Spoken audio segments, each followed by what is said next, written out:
Let us pray. Almighty God, we bow down before thee in humble obedience and dependence. We pray thee, grant us the grace to respect each other this day in all our consultations, that our deliberations today shall take place in the spirit of mutual trust, so that we as leaders shall lead our country on the path of peace and shall find solutions for issues and problems facing us. Grant us the mercy, O Lord, that we shall today also honor thy name in all we think, do, and say. Almighty God, we pray thee, bless our land and all its people. This all we pray in the name of Jesus Christ our Lord. Amen. Amen. I solemnly affirm that I will be faithful to the Republic of Namibia and its people, and I solemnly promise to uphold and defend the Constitution and laws of the Republic of Namibia to the best of my ability.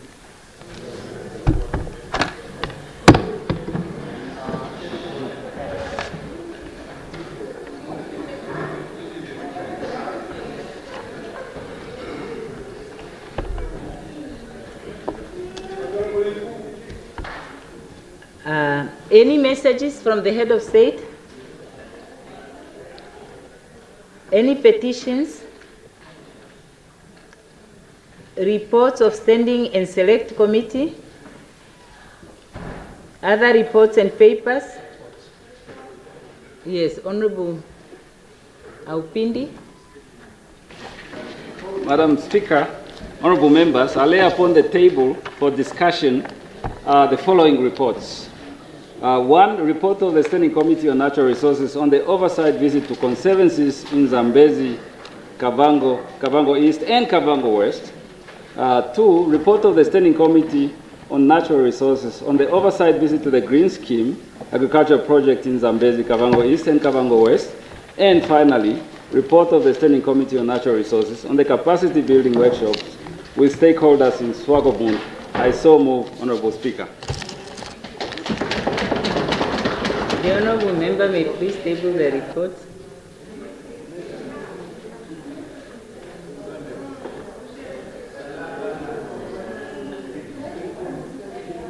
Other reports and papers? Honorable Minister of Finance. Honorable Speaker, honorable members, very good afternoon. I lay upon the table in terms of Rule 222 of the Standing Rules and Orders, report of the Auditor General on the accounts of the Regional Council of the Oshana region for the financial years ended 31st March 2022 and 2023. I so move, Honorable Speaker. Honorable member may please table the report.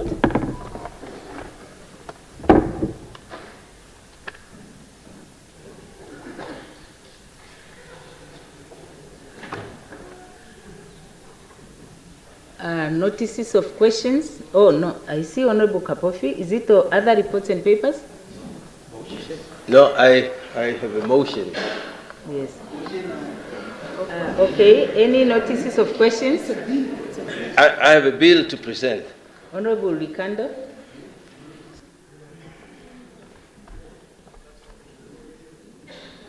Lots of questions. Thank you very much, Honorable Speaker. I hereby give notice that on Thursday, the 13th of November, 2025, I shall ask the Honorable Minister of Environment, Forest and Tourism. Honorable member, you cannot ask a question to be answered tomorrow. The 13th. Tomorrow is the 13th. Yeah, no, you cannot ask a question to be answered in this coming Thursday. But we have been doing it. Why? We have been doing that. We've been doing that. The honorable member said, what date is that? The 13th. The 13th. 20th. The 13th. Yes. 30th. That's what I'm saying now, honorable member. Today is the 11th. Just say 20th. You cannot ask a question to be answered on the 13th. But we have been doing that. Okay, it's fine. I'll change the date. Just say 20. Just say 20. Which rule? So, Just say 20. Which would rule? you like to put the question to the week after that? Which rule says that? No, we want to know. Oh? It's fine. You It will can't go on just the say 20th. from the blue you can't. The 20th? Yeah. Where is it written? All right. Okay, can I start? Thank you very much, Honorable Speaker, for the correction. I hereby give notice that on Thursday, the 20th of November 2025, I shall ask the Honorable Minister of Environment, Forest and Tourism the following questions. Honorable Speaker, I rise today with a heavy heart and deep concern for the future of Namibia's wildlife.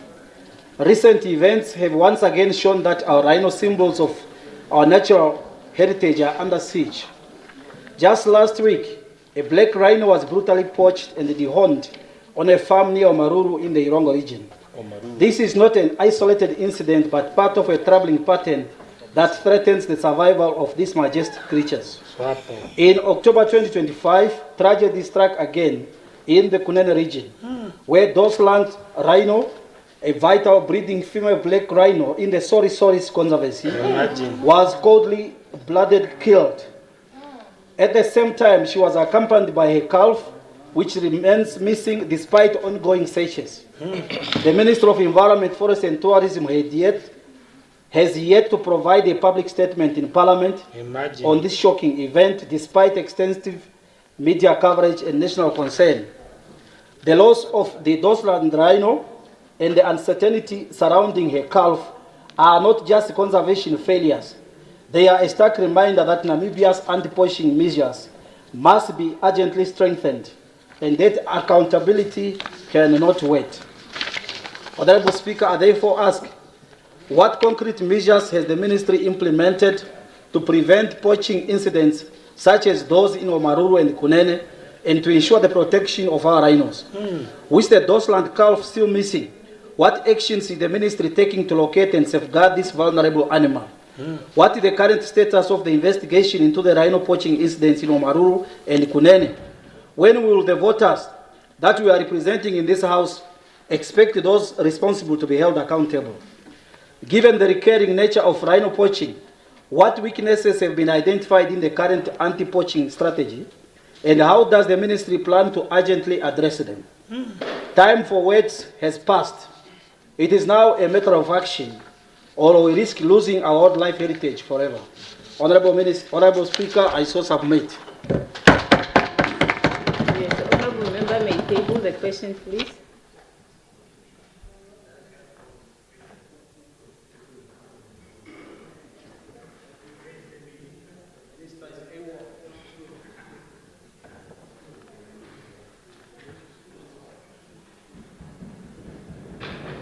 Yes, Honorable Kambala. All right.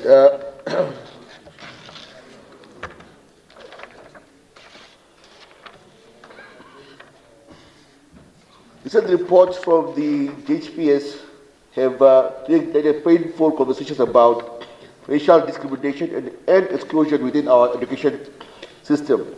These incidents not only undermine the constitutional values of equality and dignity, but also threaten the unity and peace of our republic. Education must never be a platform for hate or division. It is therefore imperative that the Ministry of Education takes decisive action where private institutions violate the spirit and the letter of our law. Honorable Speaker, I would like to, in view of this, I would like to ask the Minister of Education, Arts and Maysek the following questions.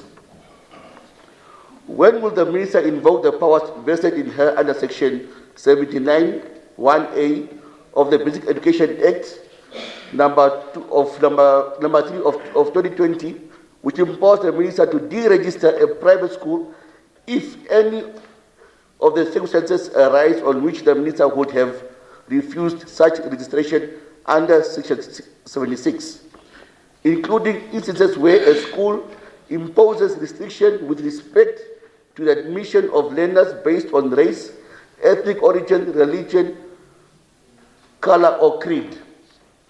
Number 2, further, will the Minister consider the application of Section 80(1) of the same Act, which authorizes the Minister to order the closure of a private school being managed in a way which is prejudicial to the welfare of learners or the peace, good governance of the Republic of Namibia? If not, can the Minister justify why this HPS should continue to operate under a Namibian license while fostering racial division contrary to the values of equality, unity, and nationhood building as enshrined in our Namibian Constitution and education laws. As you submit, Honorable Speaker. Yeah, please table the motion.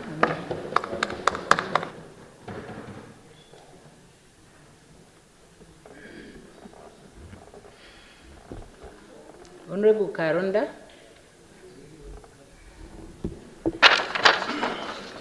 Thank you very much, Honorable Speaker.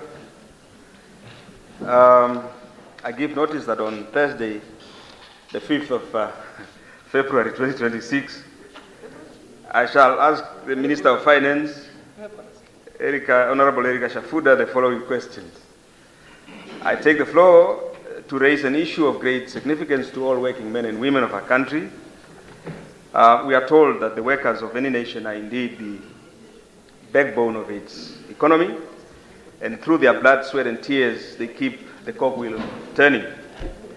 With this said, we have come to learn that the Namibia Revenue Agency, NAMLA in short, has for the past few years been making excessive deductions from the workers' salaries in the name of revenue collection.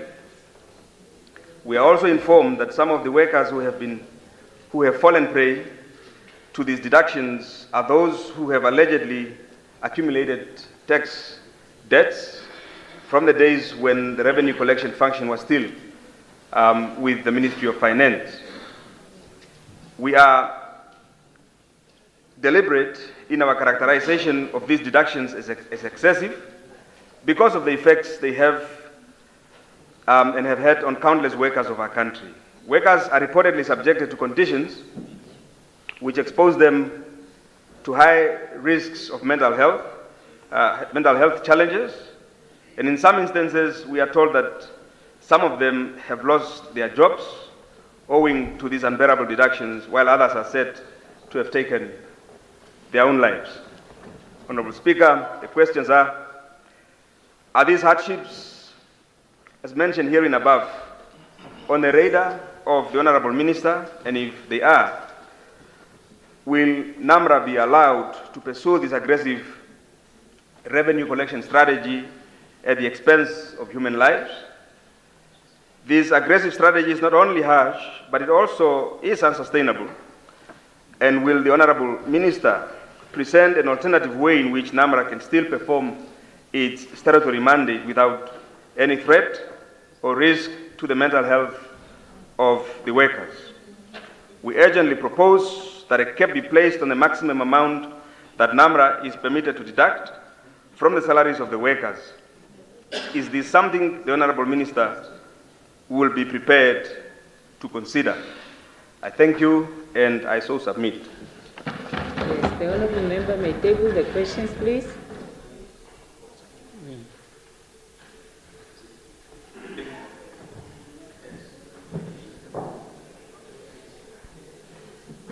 Honorable Lucato.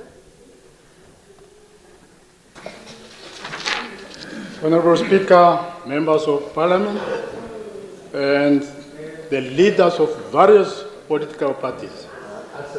Good day, and thank you for the platform. I'm hereby giving notice that on Thursday, 13 February 2026, I shall ask the Honorable Minister of International Relations and Trade, Honorable Selma Ashipala Mosavi, the following questions.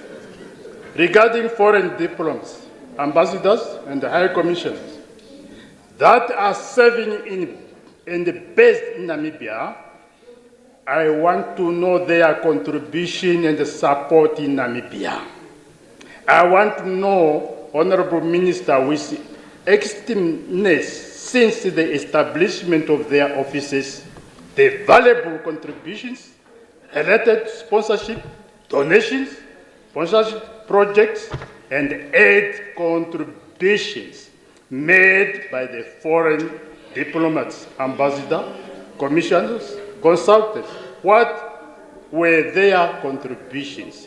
Also stating where those contributions were made, whether through capital, or equipments, materials, and how much they contributed to this beautiful Namibia in total. In addition, how many of those they have submitted to your respected office? I so submit, Honorable Speaker. The honourable member may table the questions, please. Thank you.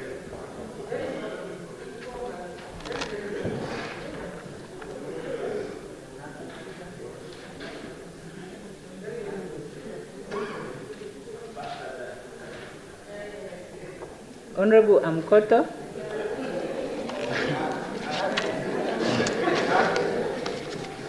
Yeah, thank you very much, Honorable Speaker. I hereby give a notice that on Thursday, the 20th of November 2025, I shall ask the Minister of Urban and Rural Development, Honorable Sangwasa, James Sangwasa, the following question. Honorable Speaker, is the Honorable Minister aware of one of the largest land grabs in Namibia? The matter of the Lake Arnold Acacia at Rehoboth raises a serious questions of governance, legality, and accountability. What was once a government-owned land within municipality boundary has been turned into a private-run business with housing developments, despite the multiple irregularities, including, number one, no approved building plan, no environmental impact assessment, no sewer treatment plan, no payment of municipality latent taxes, no township establishment certificate, no legal sublease permitted, no notarial title deed, no proper water supply system. Honorable Speaker, a private entity is putting up a permanent structure and selling them.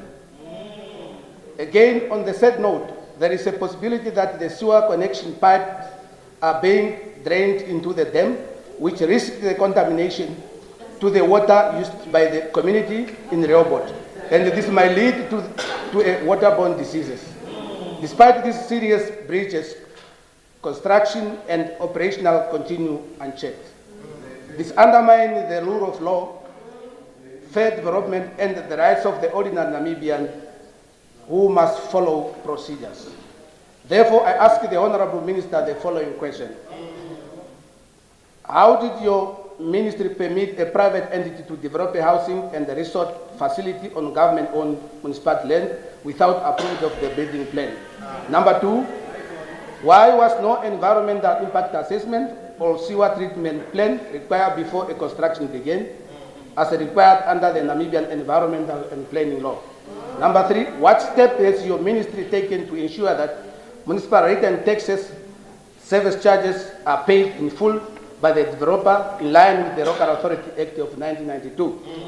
Honorable Minister, does your ministry condone a situation where a private individual turns government property into a personal estate, while the majority of the Namibians are struggling to access land legally and affordably? Can your Honorable Minister investigate this matter with agency and report back to this August House? Honorable Speaker, when a powerful individual bypasses a law, it undermines a public trust and makes a mockery of the law. I so submit. Yes, honourable member may table the questions, please.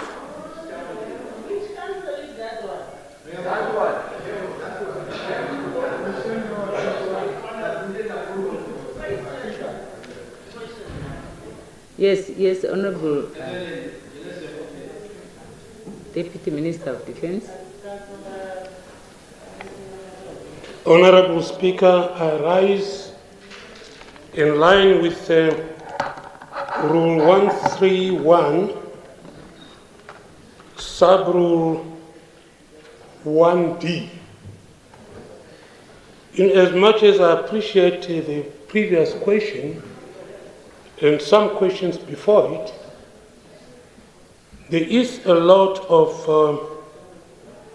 hypothetical matters that are arising. There's a lot of inferences and opinions in the questions. When you say there is a possibility, it is not an established fact. And questions need to allude to facts, not assumptions. I thank you. Thank you. We will look at it and make a ruling on that, Honorable Member. Yes, Honorable Mongo.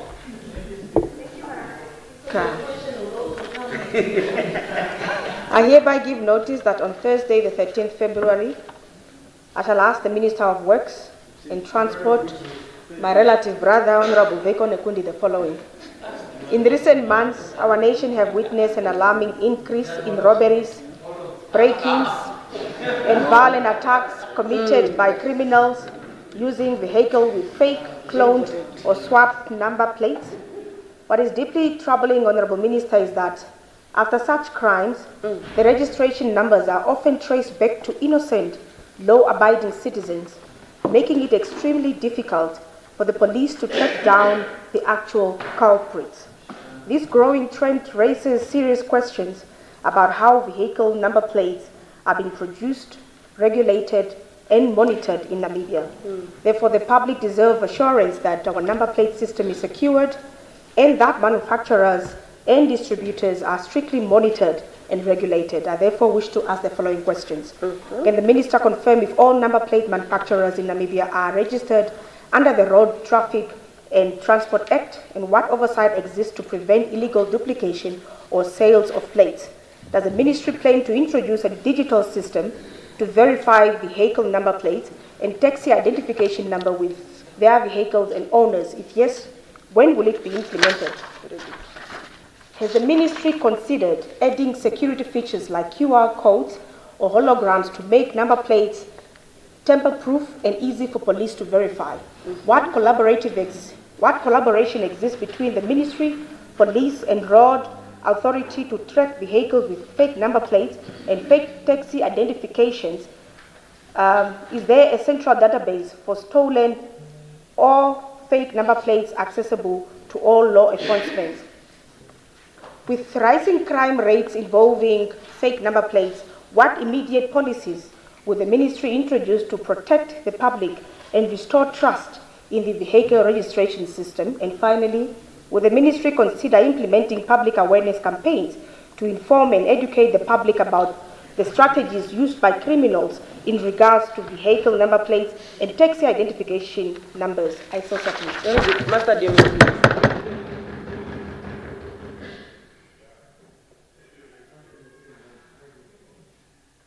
Honorable Kandarovu.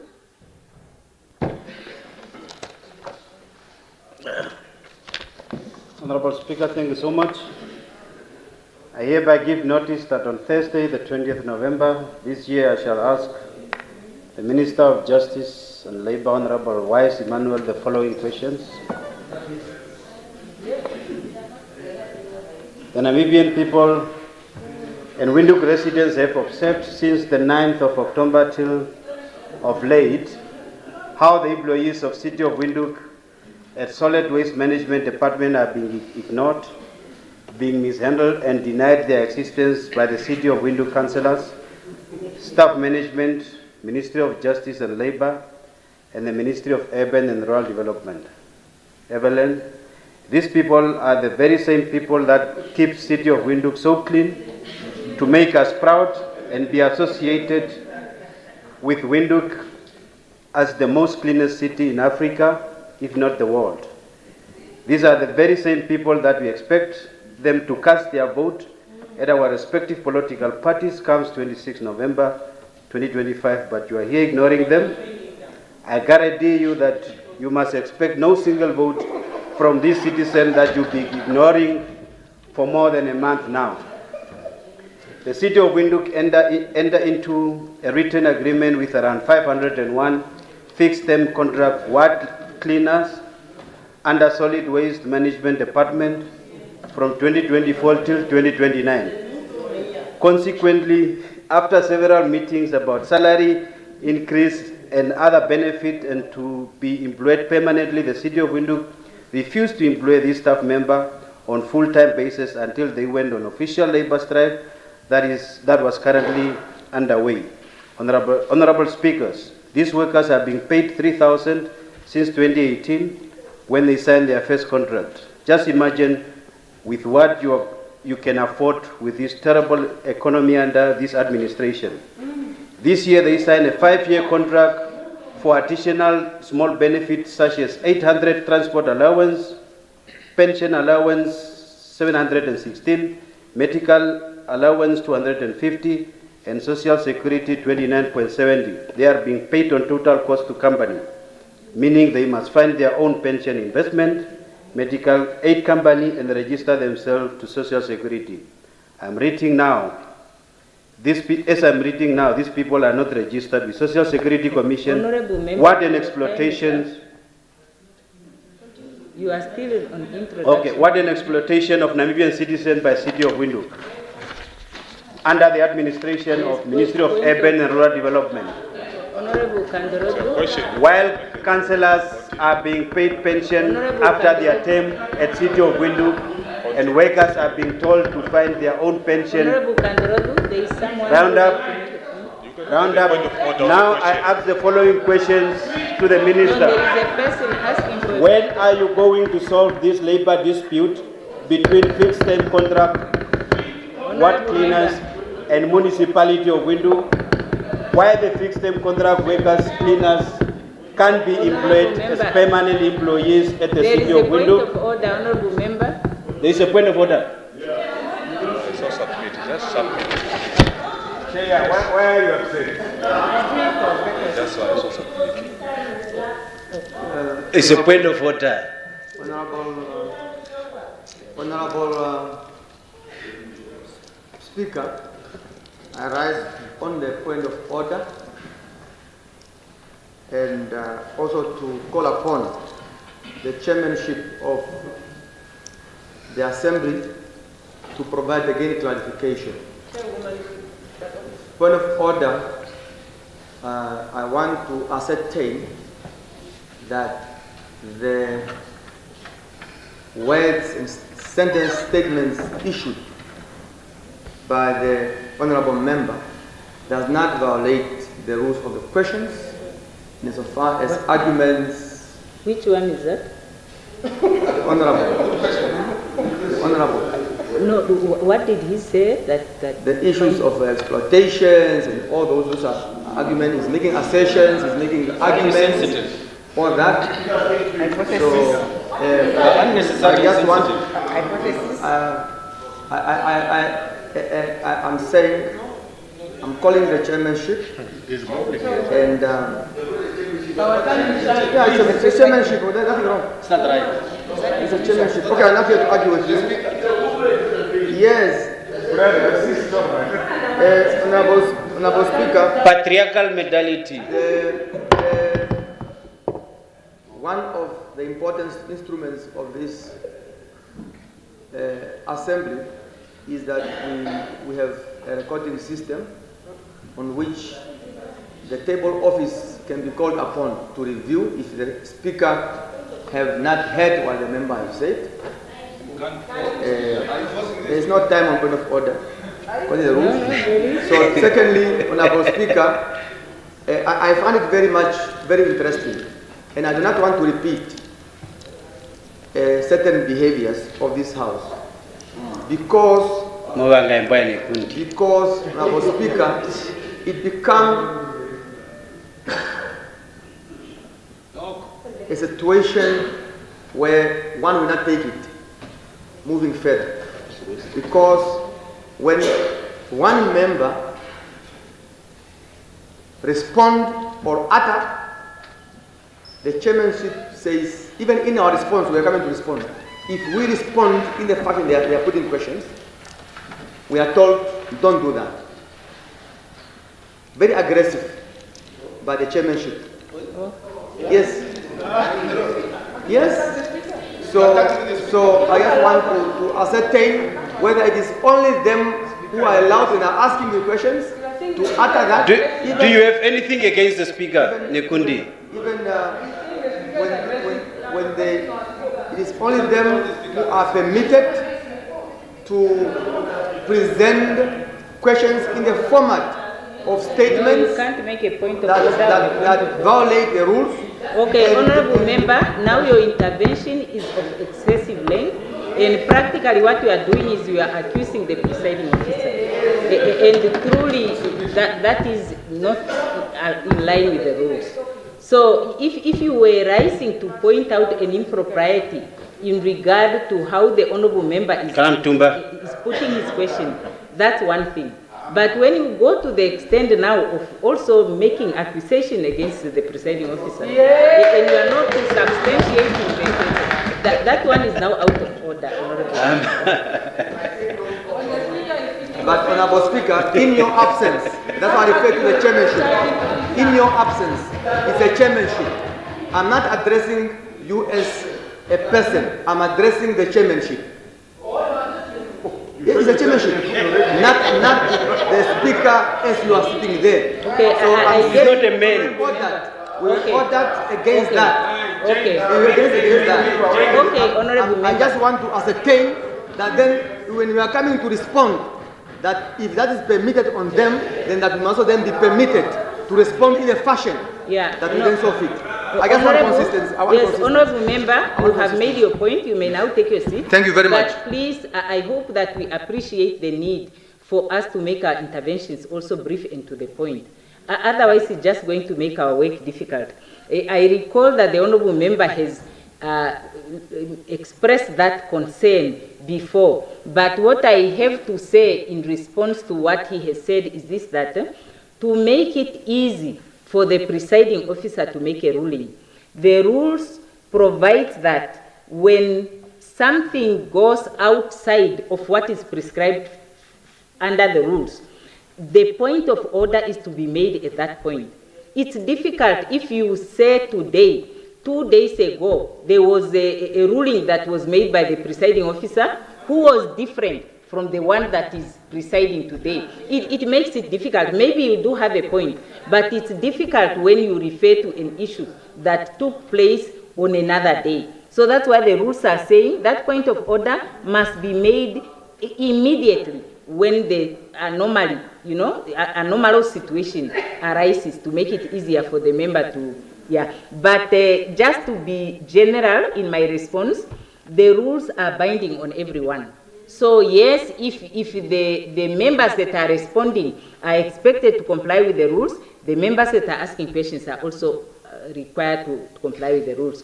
The presiding officer is required to comply with the rules, and the members are required to comply with the rules. So if you can please just assist one another so that we can, as much as possible, uphold the rules. I hope that has been of some help. So now, honorable member, I don't know exactly what you said that the others took offense at, but can you please try to be compliant with the rules?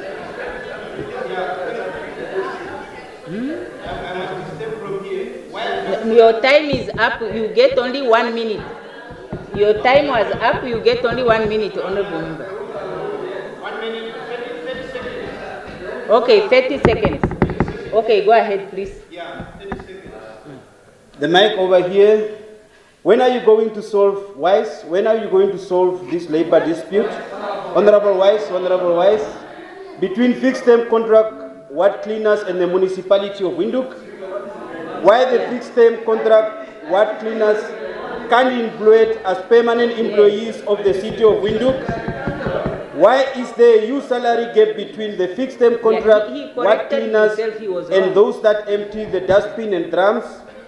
Why are they not being compensated for Saturdays hours or being registered at Social Security Commission as directed by the Labour Act 11 of 2007? I so submit. Thank you. Honourable member may table the questions.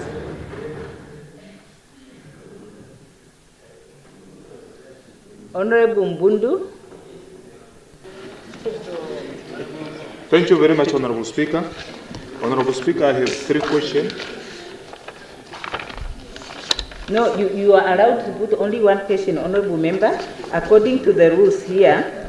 And I know that there seem to have been precedences before, but I have made a ruling in that regard that a member posing a question is given only 3 minutes to put the question, and they have only a chance to put 1 question. Okay, no, it's fine.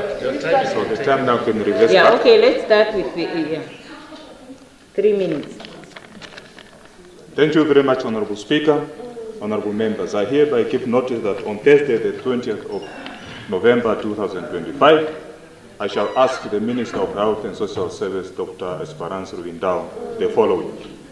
Honorable Minister, thank you for your continuous effort to improve Namibia's health sector. However, persistent challenges remain in the areas of data management, workforce deployment, and efficient use of human resources. In it particularly, are concerned that graduates in health information system management and public health who completed their study as far back as 2019 remain unemployed, while nurses whose primary duty is patient care continues to perform data and monitoring functions.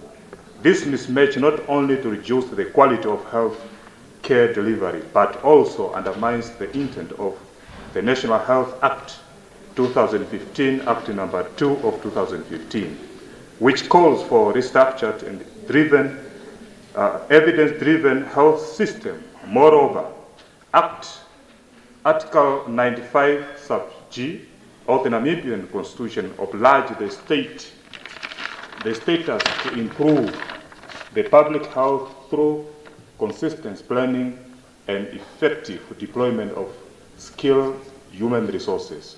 Against this background, I hereby pose the following question. Question number 1.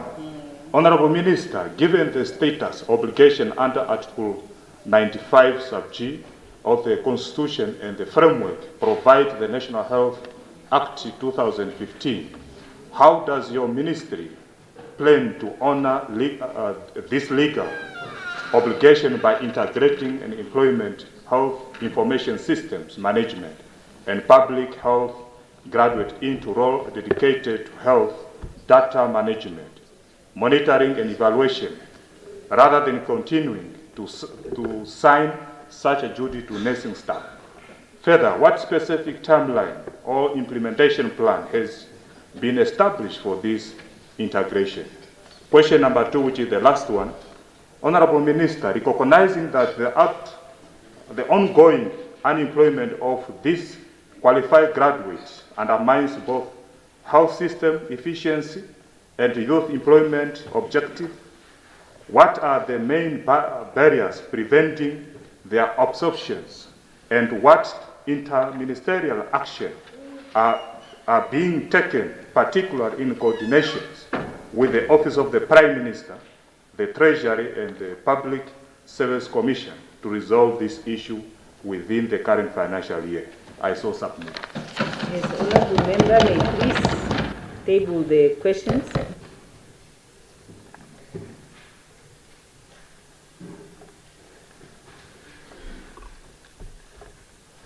Honorable Achipara.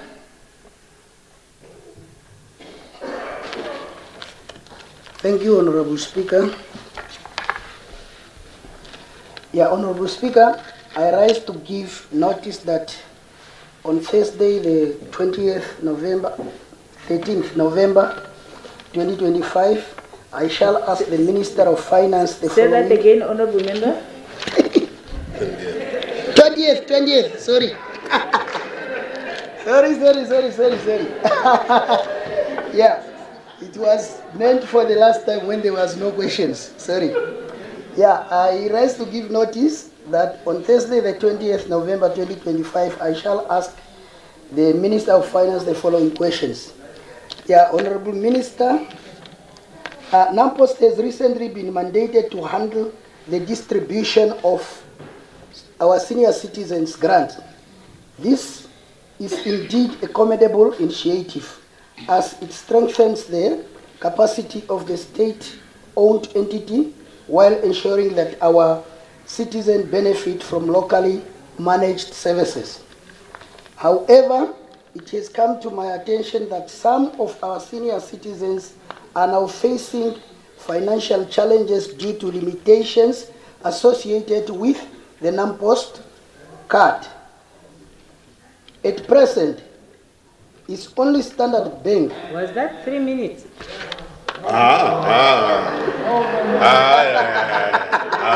Frank Desta. No. It's not even 1 minute, Speaker. Okay. Yeah, thank you. Yes, thank you, Honorable Speaker. Member. Thank you, Speaker. Yeah, as I was saying, at present, only Standard Bank has a recognition agreement for the NAMPOST ATM card.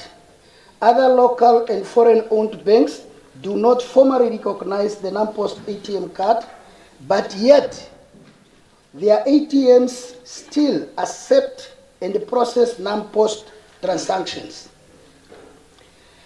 This situation has created considerable difficulties. Senior citizens are unable to access certain after-service support from these banks, and many are currently struggling to recover their scarce funds or refunds simply because their NAMPOST cards are not officially recognized by the said institutions. Honorable Speaker, honorable members, this practice not only inconveniences our elderly citizens, but also undermines the growth and credibility of our state-owned financial institution. This also speaks to NAMPOST trust issues and confidence by its clients that may lead to the poor service delivery. I now therefore ask the following questions. Honorable Minister, is your ministry aware of these challenges currently faced by NAMPOST and our senior citizens? 2, what measures can the ministry take to facilitate a quick recognition of NAMPOST ATM cards by all local banks to ensure the speedy recovery of our senior citizens' refunds? When can we as a nation expect to see NAMPOST fully transformed into an independent bank capable of competing effectively with other local and foreign-owned banks in Namibia? I so submit, Honorable Speaker. Yes, the Honorable Member may table the question, please.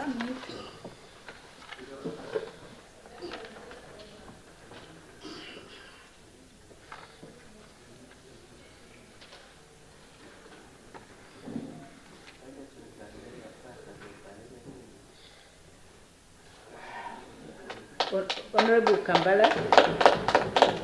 Oral agent. Yeah. Claire, Okay. Honorable April, no. Actually, honorable members, let me read this. Oral agent questions, Rule 135. The presiding officer may, and that is the word that I underline, may allow time for agent questions to ministers or on any sitting day. And the 3, subject to the discretion of the presiding member, supplementary questions may be asked. So there is a discretion, both in oral agent question and in follow-up questions.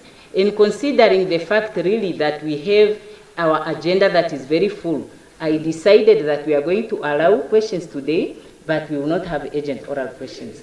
And no follow-up question. Now we have people on the list still. We have Honorable April. Just oral. It's oral, it's called off. Madam Speaker, I concur with your ruling and I will withdraw my agent oral question. Thank you. Now, another honorable member also withdrew. Now, Honorable Kambala, please no oral agent question today. Yeah. Now I give the floor to Honorable Kapofi.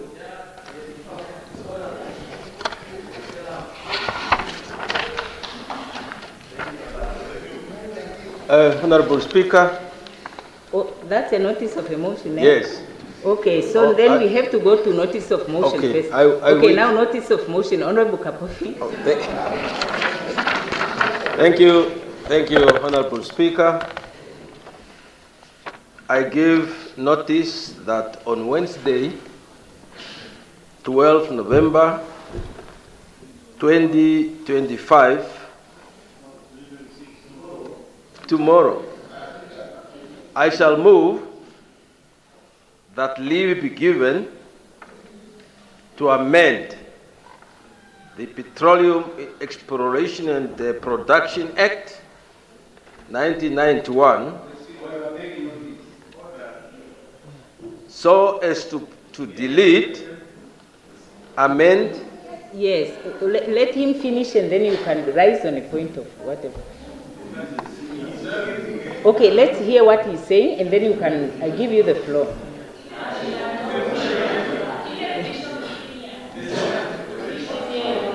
Yes, honorable members, honorable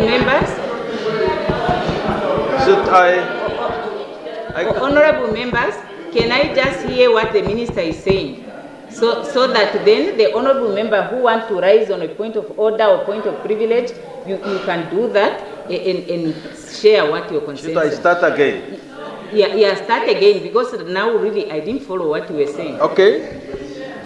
With pleasure, I give notice that on Wednesday, 12 November 2025, I shall move that leave be given to amend the Petroleum Exploration and Production Act 1991 so as to delete, amend, and define certain expressions, provide for the transfer of certain powers from the Minister of Industries, Mines and Energy to the President, provide for the transfer of certain powers from the Minister of Industry, Mines and Energy to the Director General, Upstream Petroleum Unit in the Office of the President,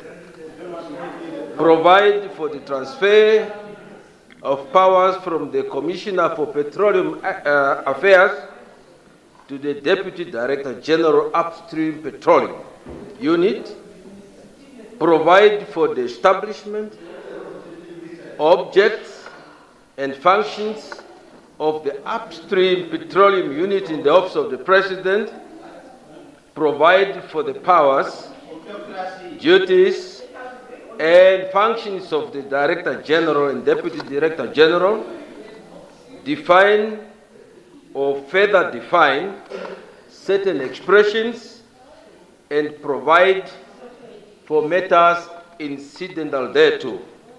I so move, Honorable Speaker. Before you table, there was a point of order that I asked the Honorable Karonda to defend. Yeah, Honorable Karonda, can we hear your Overtaken by events. Okay, it was overtaken. Okay, is that what point is that one, Honorable Member? Point of order. Order. Please. Honorable Speaker. Yes. It's a point of order.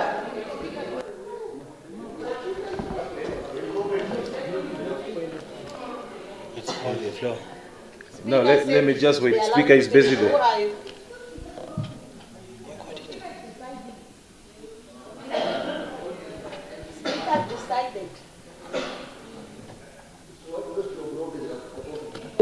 Yes, Honorable Member.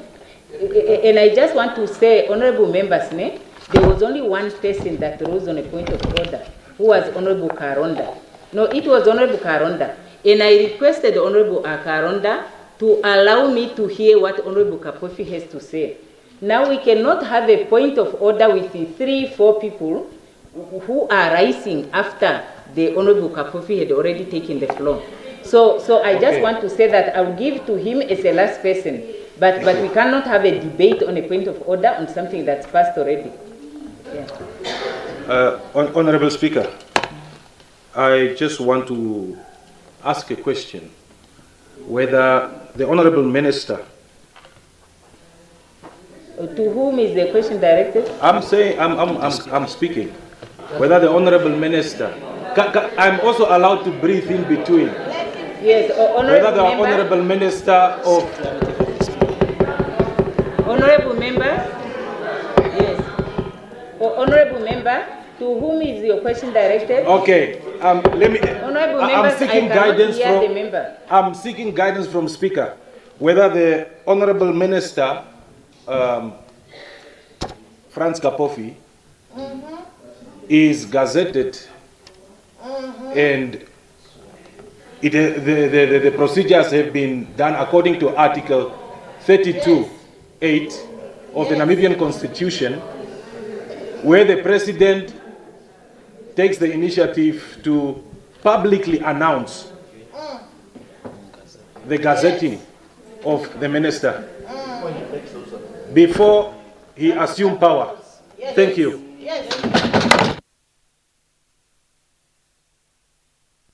Yes, honorable member, can you cite the rule or the specific provision of the law that we are speaking to? No, he can go to that provision of the Constitution and read it. Just read it.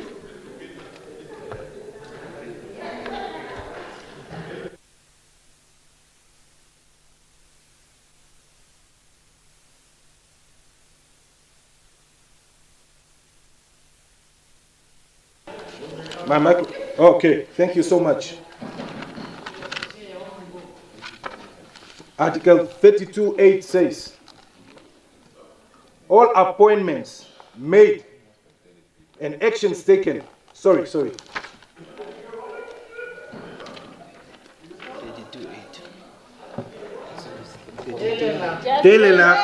wait. Wait. Yeah, Telela. Shut up. Here, let's start again. All appointments made and actions taken under sub-article 3, 4, 5, 6, and 7 hereof shall be announced by the President by proclamation in the Gazette. By proclamation, underline, in the Gazette. So, we... Thank you. Okay, may we now rise for a 20-minute break, and I will give a...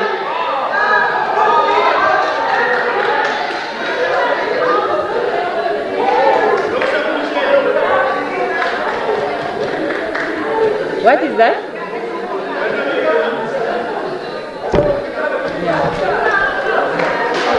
For 15 minutes break.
Yes, thank you, honorable members.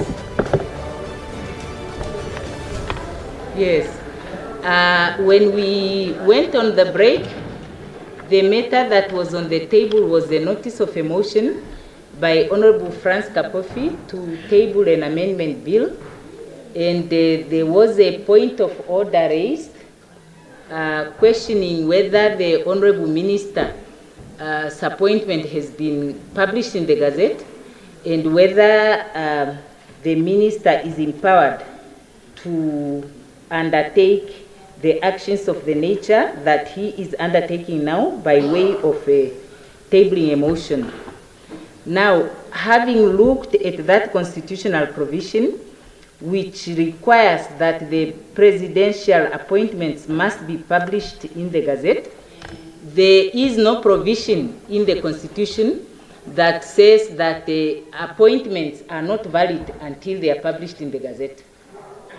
So the appointments,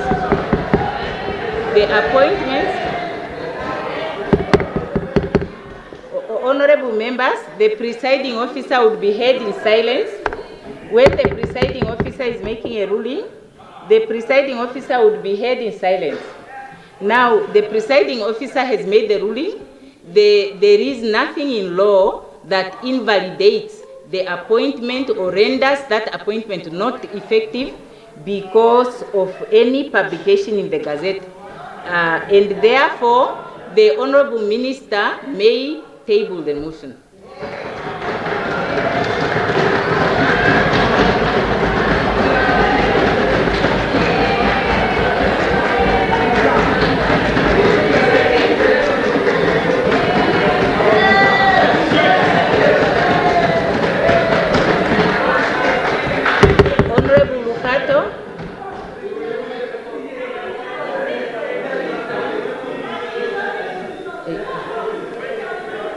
Yes, Honorable Bugato, may you please take a seat shortly? A point of privilege.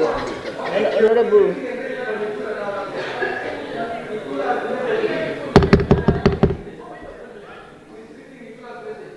Thank you very much, Honorable Speaker. Yes, Honorable Member, you have the floor. Thank you very much. I am standing to seek for your indulgence that what is written in a provision in the Constitution is very clear.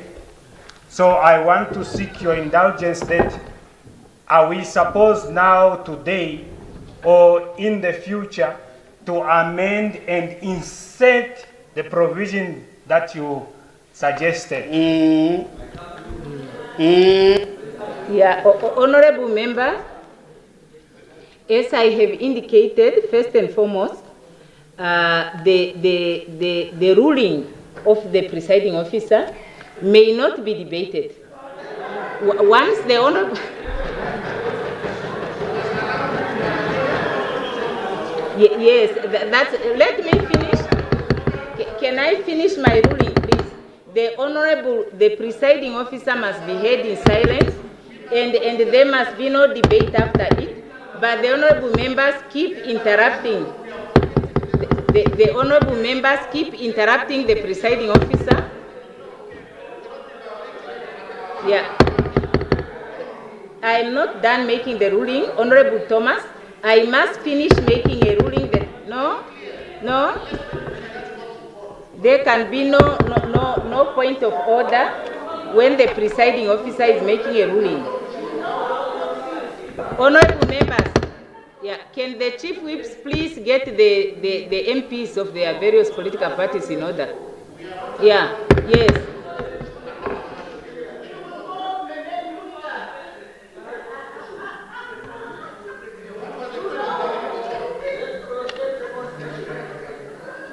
Yes, honorable members, what I was saying is that the Speaker, rule number 6, sub 1, the Speaker may make rulings in applying and interpreting these standing rules approved by the Standing Committee on Standing Rules, Orders, and Internal Arrangements.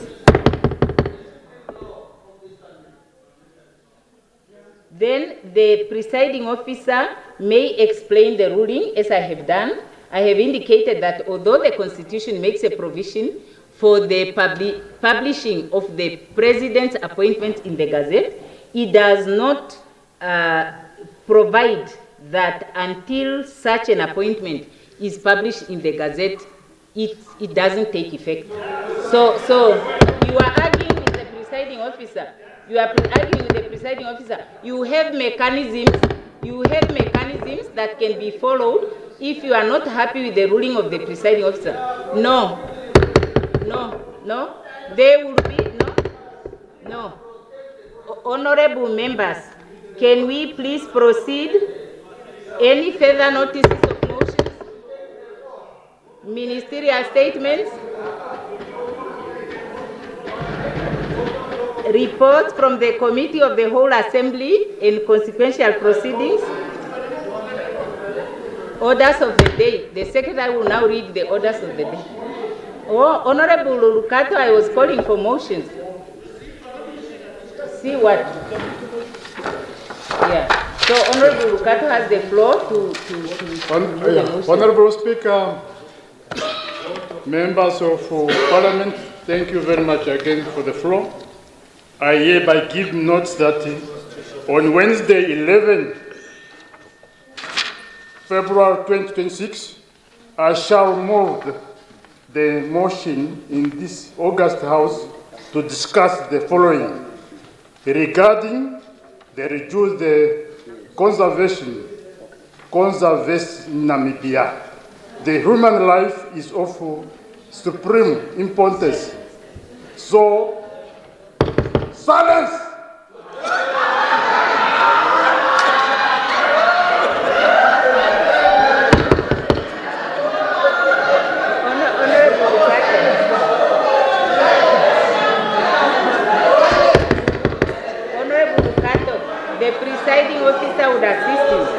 The presiding officer would assist you. Okay. The reduce conservation. Honorable members. Reduce the conservation Namibia. Honorable members, Honorable Lukato is one of those members who does not interrupt anyone when they are on the floor. So can we please just reciprocate? Yeah, please.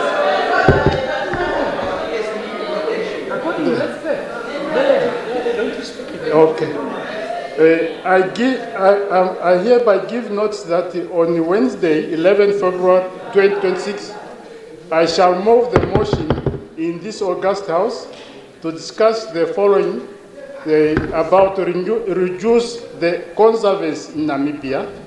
The human life is of supreme importance, so the life of animals, conservation, must be reduced to combat the death of our species animals and the Namibian people.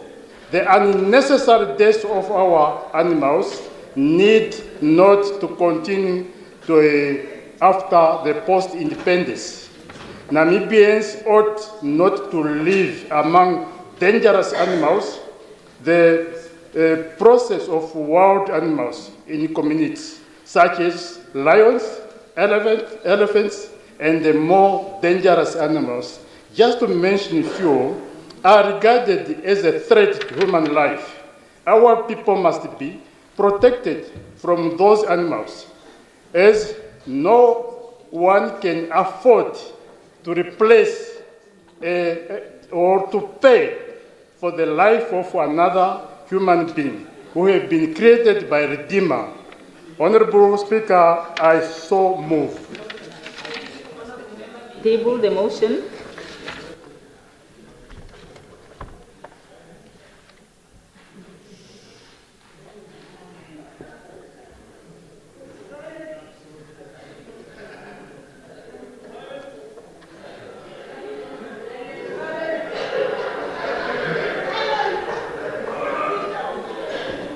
Yes, I give the floor to Honorable Thomas.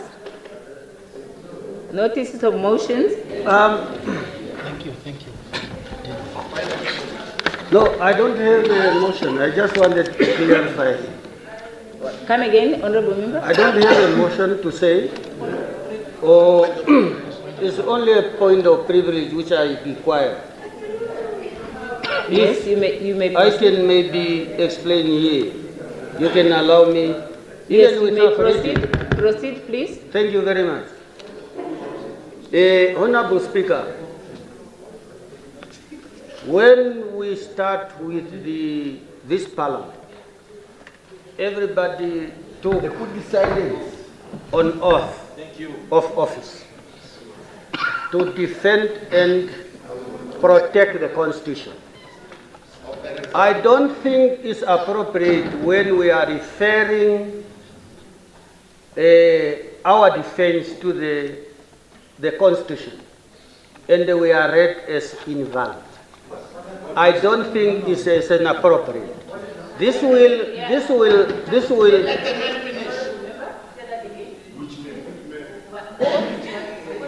Sorry?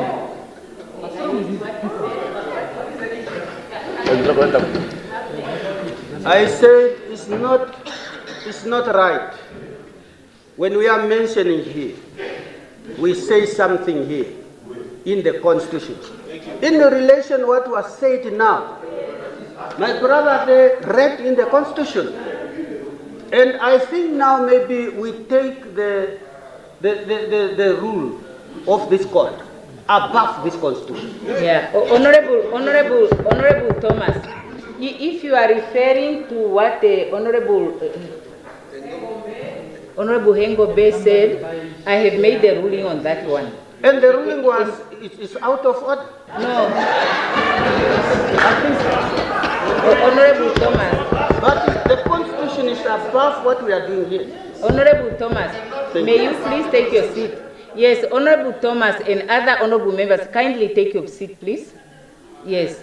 The rules are saying when a ruling is made by the presiding officer, there can be no debate. The ruling cannot be discussed. But if a member is aggrieved by the ruling of the presiding officer, they may invoke the appropriate provisions of the rules. But we cannot argue about the ruling. Otherwise, we will not have order in the House. Thank you. Oh, okay. Thank you. No. It invokes the provisions of the rule. Yeah. Honorable Shitana, I hope it is not on this issue. Or if it is on that issue, then I just rule that out of order also. Because the ruling is made, it doesn't matter what angle we are coming at it, there can be no discussion of the ruling. But I give you the floor. Can I hear the member, please? Honorable Speaker, just a point of clarification on the proceedings. So we are here to learn, and we are learning from elders. Can you give us a way how do we go from here when this incident happens? So you know perfectly well it is wrong, and the minister knows it's wrong, but it is allowed to happen. Honorable, so you are out of order now. You are out of order if you are saying that. Hear me out. Okay, let's not argue. No. Let's not argue about the ruling then. I just want to know that what if next time I happen to do the same thing? Honorable, there is nothing wrong with the ruling of the presiding officer. What is wrong is what we are doing now, because you are arguing with the presiding officer over the ruling. Yeah. So now we proceed. Any ministerial statements? A report from the Committee of the Whole Assembly and consequential proceedings? No. Orders of the day. The Secretary will now read the first order of the day. Committee stage, mental health bill. Does the Honorable Minister of Health and Social Services move that the Assembly now goes into the committee?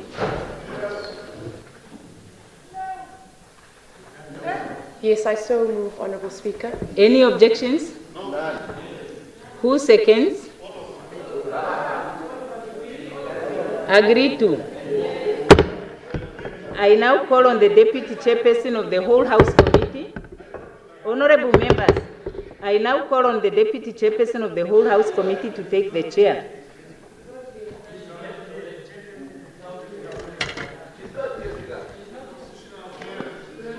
She's coming. Don't worry.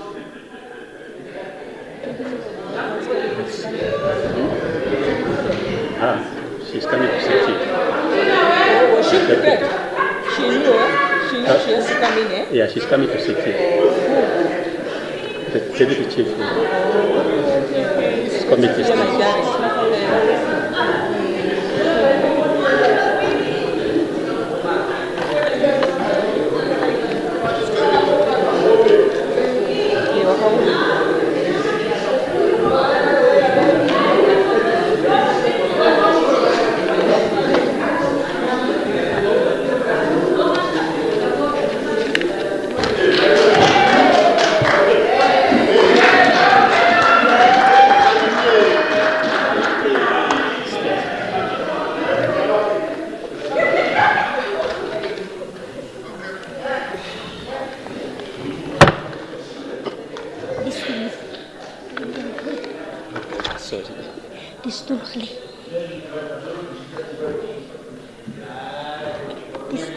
Wat kan aan?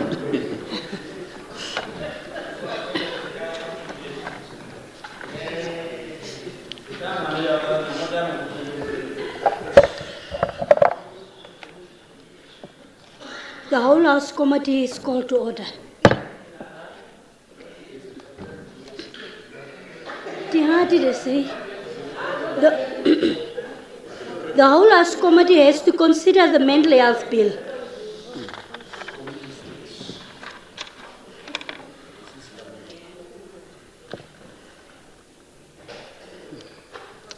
I put the arrangement of the sections. Any discussion? Any objection? Agreed to.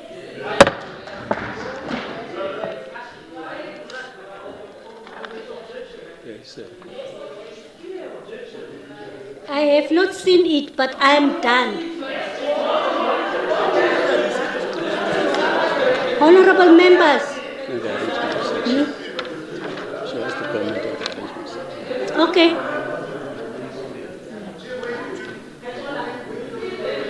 I'll call her. Can we?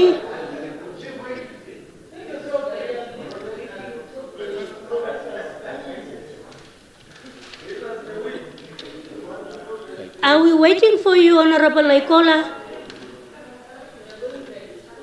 We are not going Yeah. But yeah, let's accommodate each other.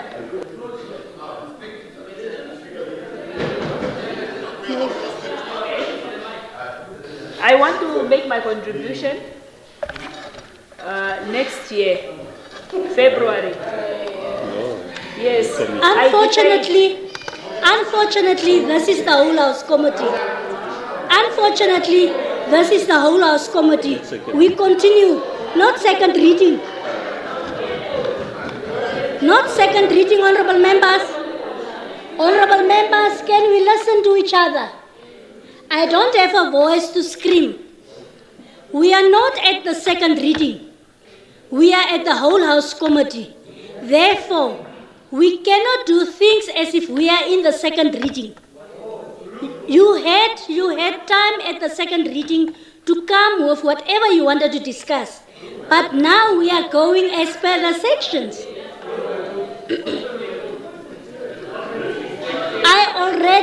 We already have agreed. Part 1.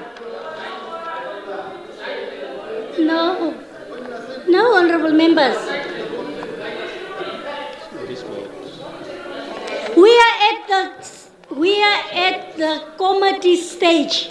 What you wanted to do is at the second reading, where we discuss anything. Here we go section by section. No, we don't defer. We are at the committee stage. We were supposed to defer in the second reading. No, honorable members.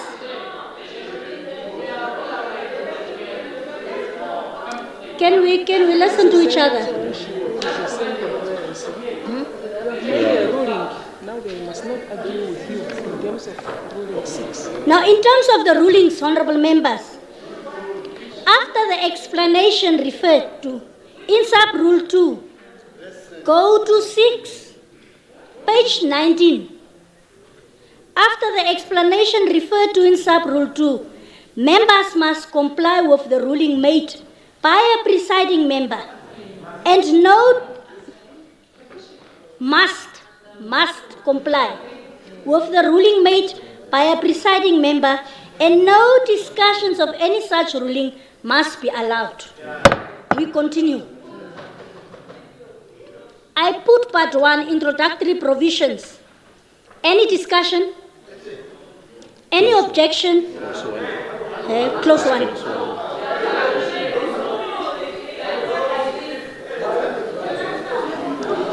Honorable members, I will give you the chance to speak.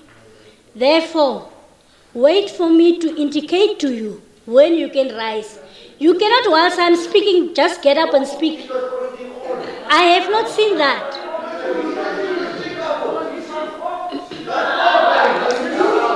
Can I?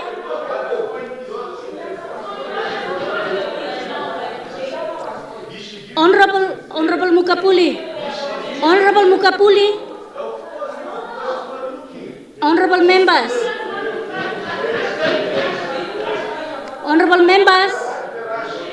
Honorable members, there is no rush. Honorable members, there is no rush.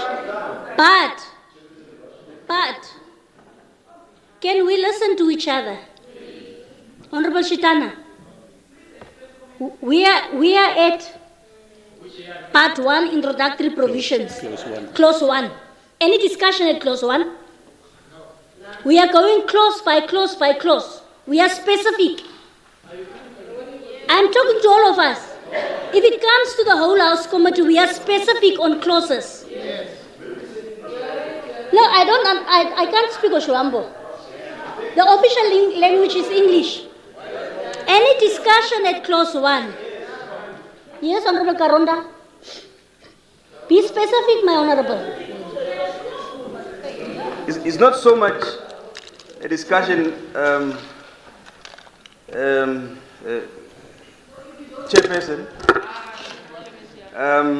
but I would recommend that a definition be inserted, mental health definition, because I don't see it anywhere,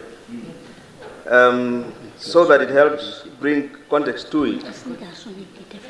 For now, that's what I would want to submit.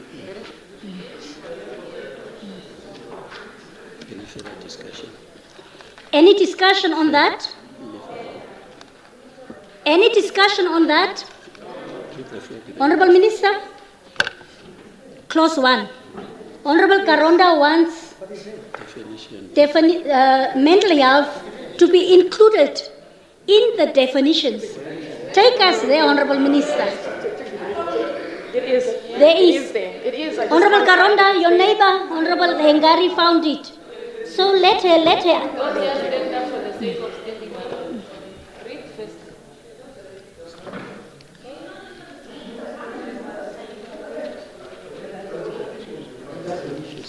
Under definitions. Yes. Yes, Honorable Hengari? Page 9. Page 9. Yes. I don't know whether you have the physical document or the soft copy, but I have what is indented as page 9 at the Mental illness. Yes, so there is Mental health care, mental health condition, those definitions are provided. There it is. Yes, Honorable. Now, you have been assisted by your... No, the assistance is not all. what you mean. Yes. I think there's a difference between mental health care and mental health condition. Now, mental health, at least Google defines it as follows, if I may rely on that.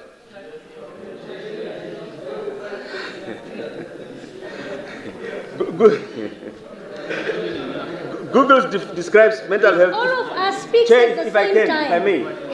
I have a problem with concentration and I can't hear. So now we are listening to Honorable Karonda. Yes, if I may. Mental health. Google describes mental health mental health as our emotional, psychological, and social well-being, which affects how we think, feel, and act. Now, tell me exactly where... Honorable Karonda. It's not a condition, mental health. Honorable Nekundi, honorable members, Honorable Karonda, we shouldn't bring in the Google also here. Because these definitions derives from the World Health Organization.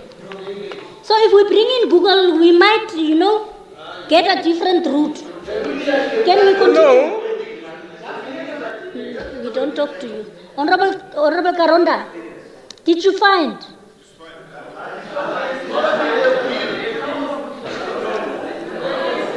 It's the bill. Are you done? Get up, Honorable, if we speak to each other. Please allow Beko, you want to chair what? Allow the minister then. Or maybe the minister can help us. I thought so. Because I'm not looking for mental health condition and mental health status. That's what I'm looking for. I'm looking for a definition of mental health. You see, the bill is mental health, not mental health condition or status or any of those things. So let's deal with mental health and then we go to the conditions and status. Yes.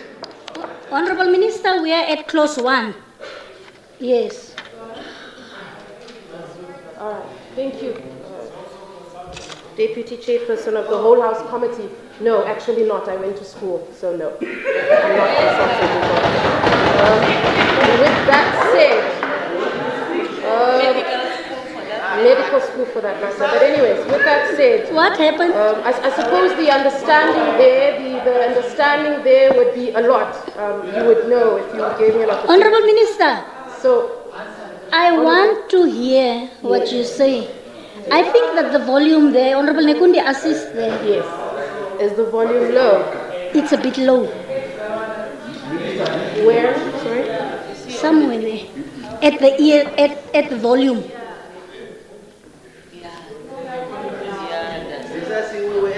Okay. Yes. Perfect.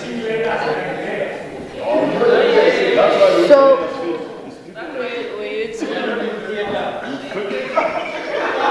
with that said, Honorable Deputy Chairperson of the Whole House Committee, the bill in definition makes reference to the definitions of mental health care as well as mental health condition.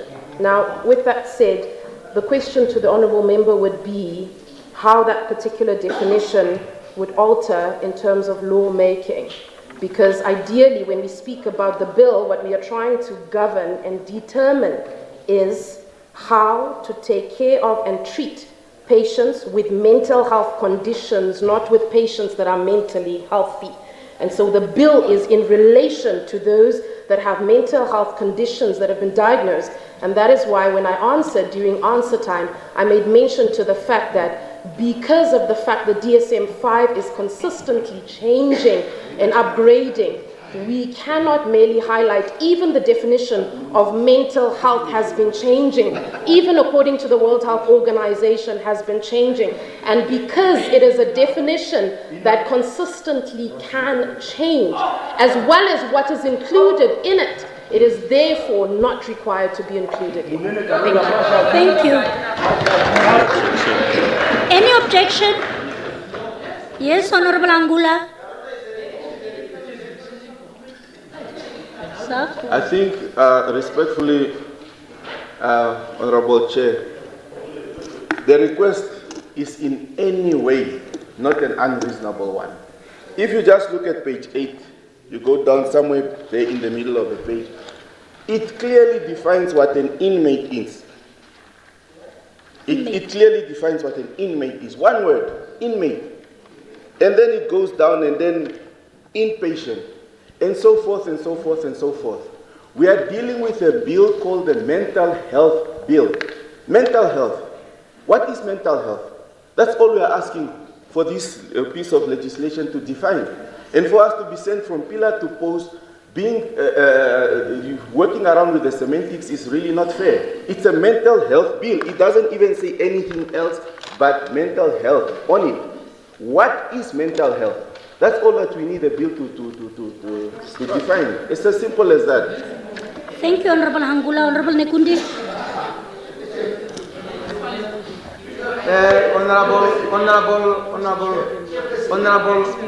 Honorable Kampala, Honorable Deputy Chairperson, I want to listen. I never interrupt Honorable Kampala. Honorable members. I never interrupt Honorable Kampala. I never interrupt Honorable Kampala. Please, Honorable Kampala, I never interrupt you. No, I will give you chance. I will give you chance. Let Honorable Nekundi continue, then I give you the chance. I have not seen it.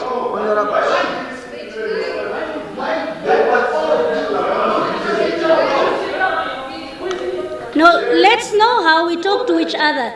These things of sit down and what, those words, no, we don't do that. Yes, Honorable. Thank you, Honorable Deputy Chairperson. What is? But you are next, Honorable. What makes you so impatiently? Honorable Nekundi, Honorable Nekundi, can you sit down? Can you speak? I don't know what it is, but can you speak now? For peace. I'm fine. I feel no harm. I'm fine. You can't be asking us to do order in Spain, but you're also not doing the same thing. Honorable Kampala. Okay, listen. Speaker, all that you're asking, and to emphasize, you have what you call the PEGA bill. The PEGA bill clearly defines what the PEGA bill is in definitions. Every other bill has its own definition and what the bill is about. Now, how can you have a mental health bill but doesn't explain what mental health is? And this issue is that we can't be told that every year, WHO changes the definition. Every year, huh? No. Honorable, you are protected, Honorable Kampala. Continue. So all we're asking, we're not being sinister. We just want us to make sure that everything that you are going to pass in this house becomes effective for everybody to understand and read, so that we don't do back and forth. That's all. The minister can just say, okay, it's fine, I'm going to include the definition. Oh, Paul, don't continue. It's finished. But also to be told that definitions are every year they are changing. No. It's not acceptable. Honorable Minister. It's not acceptable, Speaker. Honorable Minister. It's not acceptable. Because here we are dealing with Namibian issue, not the whole issue. Yes, but you said definition. Let's not even point those papers to others. Your point is well taken, Honorable Nekundi. Thank you very much, Honorable Speaker. Deputy Chairperson. Deputy Chairperson. Yes. Honorable members, I am calling upon us to really appreciate what we are doing and why we are doing what we are doing. Honorable Speaker, the bill and the definition therein is contained must never be read out of context. Now, definitions are those uncommon words whose content is found in the main bill. Now, one need now to appreciate, is there any section that speaks of only mental health without talking about mental health condition? Now, as the bill we are referring to here, there is no any section that warrants a mental health, because everything in here speaks to mental health conditions, and that content is therefore defined. If you find a section that speaks of mental health, removing out the condition, then that will then warrant a definition. I think that's how we need to read the context of bills and how we debate the bills. Thank you very much. Otherwise, we can also Honorable Kandorodu,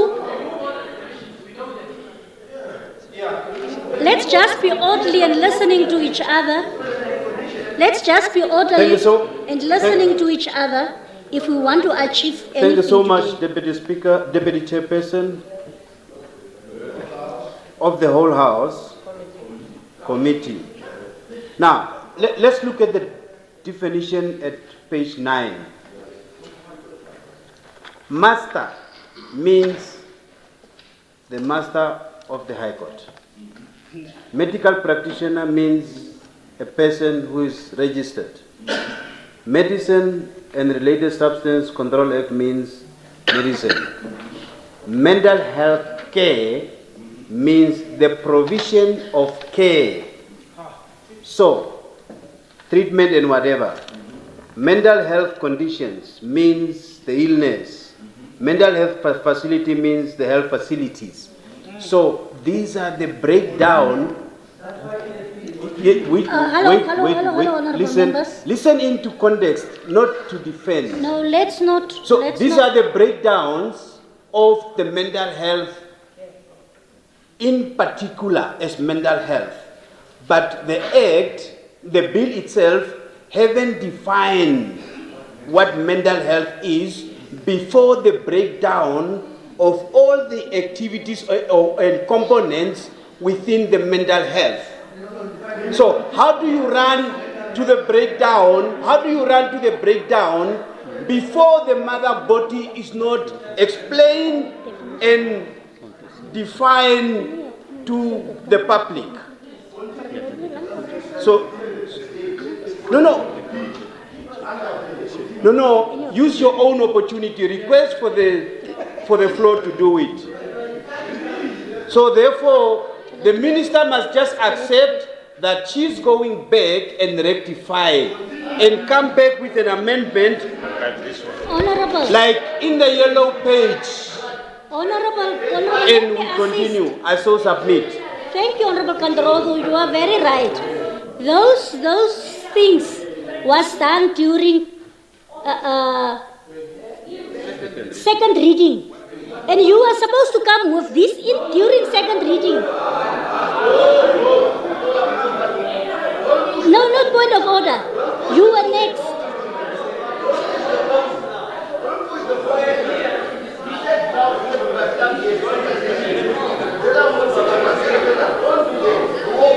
Let's be orderly. Let's be orderly. Yes, Honorable. I want to, Honorable Deputy Chairperson of the Whole House Committee. Silence. I don't know why the ex-governors are misbehaving today, but nonetheless, Honorable Deputy Chairperson of the Whole House Committee, I have two things to say. One, what harm will it do to exclude that definition, specifically mental health, if the bill actually specifically talks about the conditions? That's one. Two, no, I'm on your side. But two, at committee stage, Honorable Deputy Chairperson of the Whole House Committee, amendments are allowed. That is why we deal with provision, or every clause, we go clause by clause and page by page.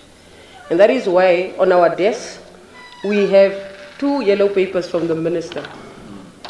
So I think even if we were to meet each other halfway and were to reach a compromise for the sake of making progress, we should not close the door on making that compromise, because it is at this stage particularly that those amendments can actually be made, but it is entirely within the rights, of course, of the mover of this bill. Thank you. Yes, Honorable Minister. Thank you, Honorable Deputy Chairperson of the Whole House Committee.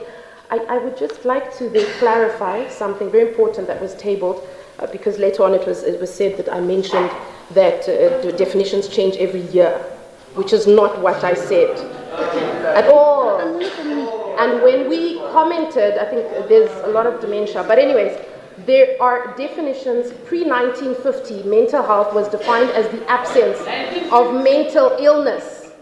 the WHO redefinition from 1948 to 1960.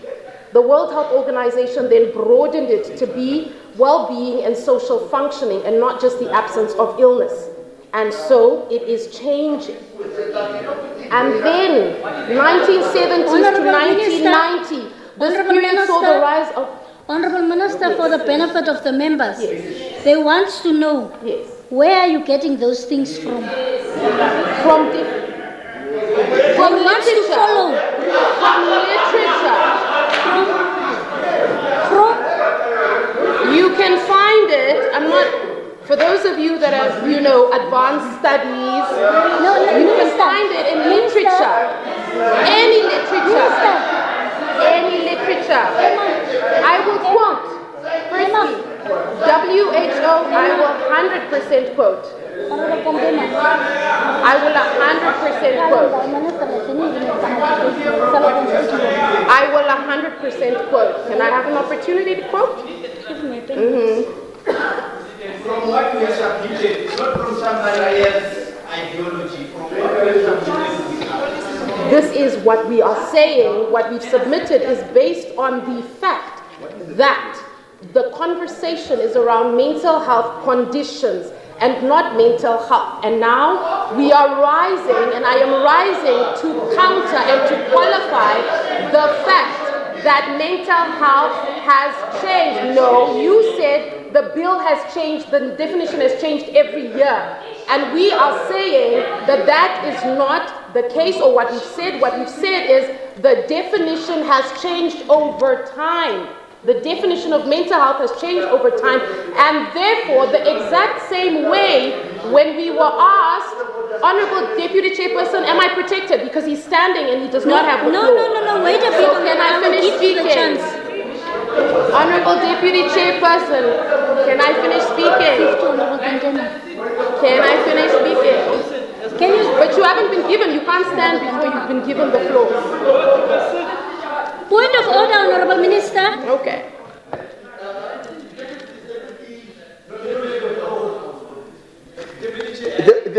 The bill here is mental health. Mental health bill, not condition. This country is facing a mental health crisis. So the idea of the bill is to address the mental health of the Namibians and their well-being. So the best to do is to define what is mental health. There is not condition, but mental health. Can we just get that definition? At least you know the definition. You have the definition of 1950, of 1960, of 1970, and you did not even include one. What are the conditions? I mean, definitions. Just hold on for me, Minister.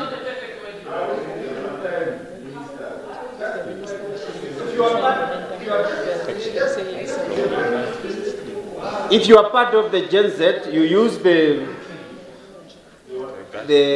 gadgets provided to you. You don't raise finger like you're under the tree. Can we do justice to this? Because recently, the Ministry of Health. Point of order, Honorable. The Ministry of Health. There is a point of order, Honorable. But he did not say anything. No, I'm standing on the point of order. He was not on point of order. Yeah, he did not rise on a point of order. I gave him the chance to stand, yeah. What did he say? What did he say? No, I didn't hear any point of order. I just saw his light flicking. That's why I gave him the chance. Yes, Honorable Ita. Even when he come late. Thank you very much, Deputy Chair of the whole House Committee. Now, we have been deliberating on the issue of definition of mental health. Now, I want to quote in the Land Bill, mental health bill. Yes, just listen. Yeah. Yes, Honorable Ita. Yes, Can I we just listen want to to quote something here. Honorable members, and members, Deputy Chair, if you look well at B, on page 9, now there is mental health status. Now means the level of mental well-being of a person with a mental health condition as determined by psychiatrists in accordance with medically accepted diagnostic criteria. That is a clear definition of mental health. Now, when we look at also, listen, honorable members. I want to hear what Honorable Ita says. Now, when you look at the next definition, mental illness means a diagnosis of a mental health related illness by a mental health practitioner in accordance with medically accepted diagnostic criteria. So, which means all this statement what I have read is defining mental health issue. And also, therefore, the issue with the definition is not outlined in the bill. It is clearly stated.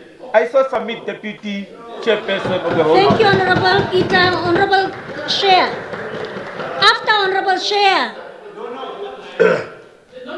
Why did you switch off? You are ruled out, man. Sit down. Which floor? Oh. No, he was on the floor when I gave chance to. I will sit on the chair. Point of order. Okay, thank you. Sit on the chair. Switch on.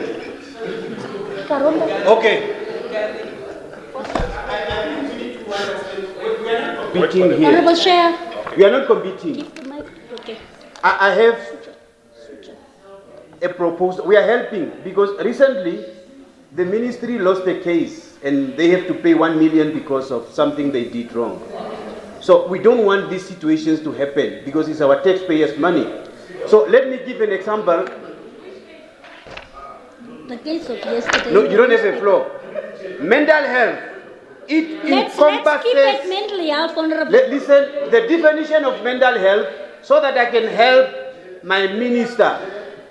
It encompasses emotional, psychological, social well-being, influencing cognition, which is mind, perception, and behavior.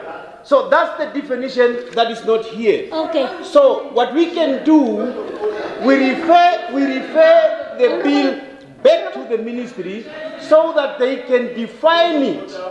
Because as it is now, there is no definition. Okay, you can cut and paste from my definition so that I can help you. Maybe. Thank you so much. You had your time already to speak, so you can rise now. After Honorable Chair, we will, Doctor. After Dr. Mupita, we will move to whether we, that's the last discussion. Honorable Willem? Okay, after that we will move to whether we object or whether we agree to whatever we are saying here. Yes, Honorable Chair. Thank you very much, Deputy Chair of the Whole House Committee. Deputy Chair, I think... You must wait for the mic, Honorable. We all want to hear. The light is Honorable Willem. It's fine, it's English. I can also say English in Tonga. Willem, you're right. Yeah, they must switch. It's you.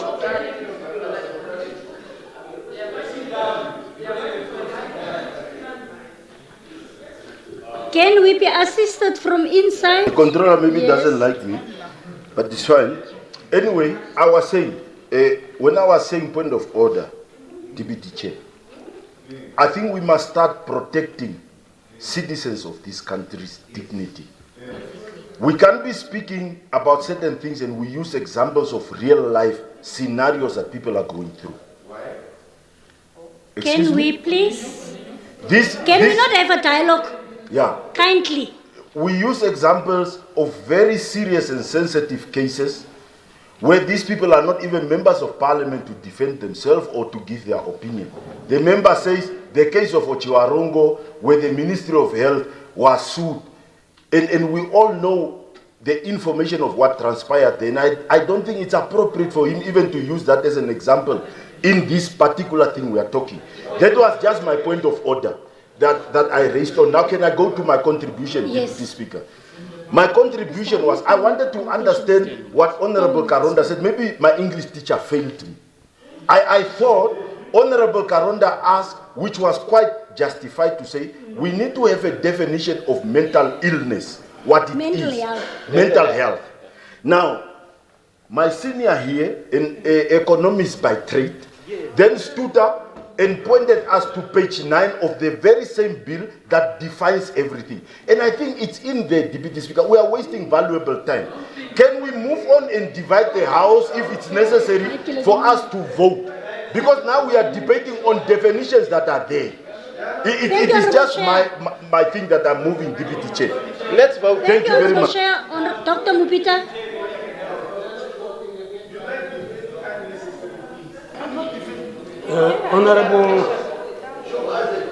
Honorable Deputy Chair of the whole House. I want to hear what every member says. Therefore, can we respect each other and listen to each other, please? Thank you very I'm much. rising to basically recognize the fact that there's a division of understanding of the definition of the bill. There are divergent views. Now, faced with such a situation, Chair, I think now you need to take a decision. Either you divide the House or we proceed with the bill as it is. Because we are going to sit here. We are being held hostage. Honorable members, honorable members, honorable members, let's listen to each other. Yes, Honorable Karonda.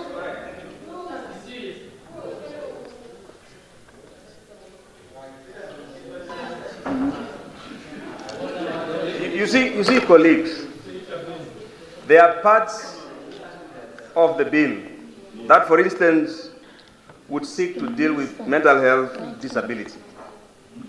Right? Now, among those, you have disabilities such as, dementia, depression, bipolar disorder, and those things. Now, some of these things affect workers at the workplace. Now, if you don't define mental health, which is the root of the bill, you will never be able to circumvent or even deal with issues of mental health as an occupational health and safety issue. You see, because it's not a disorder. It's not a disorder at that level. It becomes an occupational health hazard. It's an occupational health issue. It's an occupational hazard issue. It's not a disorder, right? So, Chair, go home if you don't understand. I think the good doctor here said she went to whatever university that is. I don't want to be condescending, but the point is this. Let's get to the crux of it, which is mental health. There is no harm defining mental health in a mental health bill. Before we get to the sub-roots of it, whether it's condition, whether it's status, or whatever it is. If you don't want to do that, then do the simple thing. Change the title of the bill. Call it Mental Health Condition Bill. It's simple. Honorable Amtenya. What? Will you do any hands? Now, Chairperson,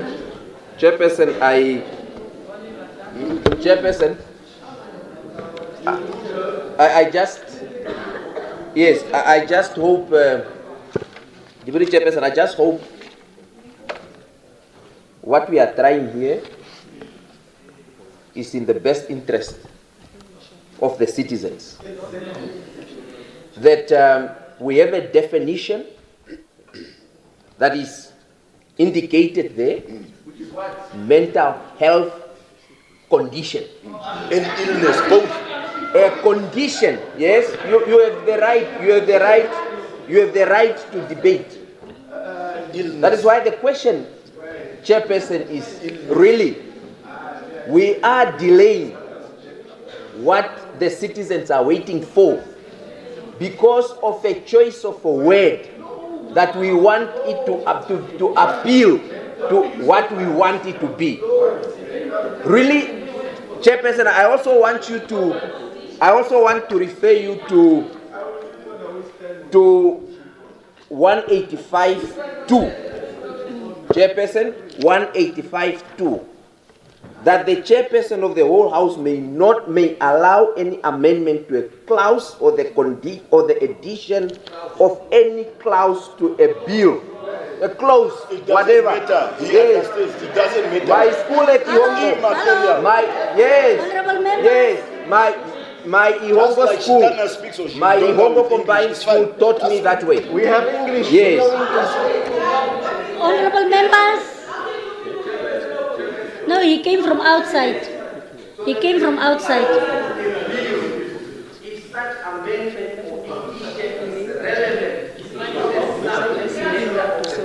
Yes.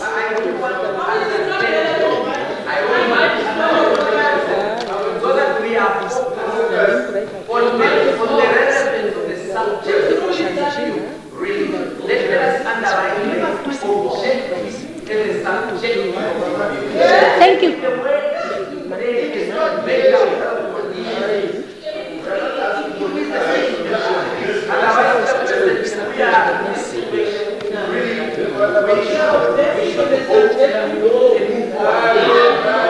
Now what I notice here is that each one of us have a definition for this mental health. So we must come to a conclusion and reach at a point somewhere. Honorable Nkari, you are the last one with the discussions. He cited Rule 85. Yes, thank you very much. 185. 185. 185. So Yeah, what? he's Okay. done. So he's not on the floor, so But you I want cannot to. come with a point. No, I'm coming. Sige. 185. Rule 185 of the standing rules. 185 does not have anything to do with the mental health bill and No, the definition. the honorable member said we must demonstrate the objective and subjective of this bill. So I want to demonstrate the issue that is being. He went to school. Sub rule 1. Rule. Can we listen Rule to the 185 objective and the sub rule subjective 1. of Honorable Ngari? Yes, the chairperson of the whole House Committee may not allow an amendment to a bill, including the addition of a new clause, which is substantially the same as one already decided in the negative by the Committee of the whole House, which is inconsistent with what has been already agreed to by that committee, unless the bill is recommitted to that committee in terms of. But there's the chairperson of the whole House may allow any amendment to a clause or the addition of any new clause to a bill if such amendment or addition is relevant to the subject matter of the bill. This is the rule which the member just stated in trying to demonstrate the objective and subjective of the rule. Honorable Deputy Chairperson of the whole House Committee, the issue that is being raised is quite relevant to the bill because of the long title of the bill, which is mental health. So I do agree with what the members are raising to say if we have listed the conditions and defined the conditions, then where do those individuals fall who do not fall under those classifications of the conditions that are outlined in the bill? Can I loan the So ear to yes, Honorable Ngari, the objection does make sense. I don't even think it's an objection really. That's why I said earlier on, if we can compromise on this, I think just so that we make progress and finish this thing. Yeah, I want to make progress. Yes, and so I want those individuals that do not qualify to fall under all those mental conditions or mental health conditions that have been listed and defined in the bill, where do they fall? And that is where we want to locate. Yes, So if you say, what is mental health? We need to have a definition because the name of the bill is mental health bill and not mental health condition bill or mental condition bill. I think it's only fair that we have that. It's not a long story, really. It can be one sentence. You can bring a yellow paper tomorrow. We move on, colleagues. We are young people who want to make progress. This is such an important topic to all of us and to Namibian South. Thank you. Honorable Minister, what is mental health and what is mental illness? Minister, what Honorable Ina Hengari said, she referred to two words, mental health and mental illness. Is it one thing or is it different things? But in the body of a bill, is there a section that is dealing with the mental health alone? No. I don't want you to clap hands for that. I want us to understand, all of us, before we move forward. Minister. Now I think that we have exhausted clause 1 with the discussions. Is there any objection? Is there any objection?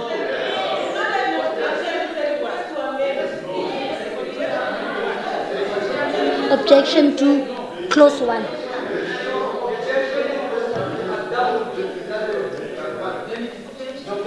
Is there any objection to adopt section 1?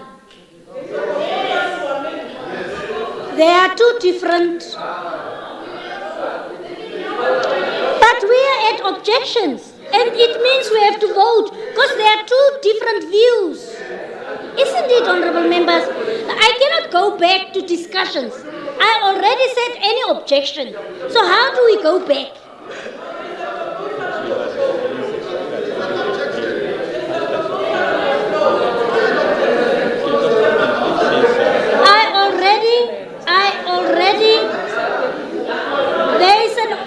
You are objecting.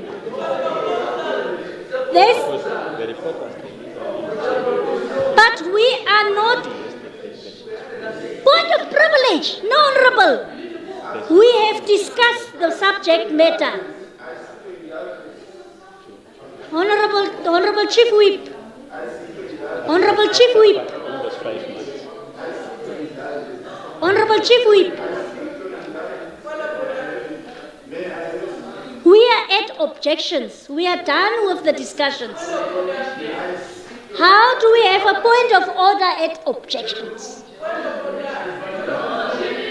Let's divide the House. Let's divide the House, honorable members.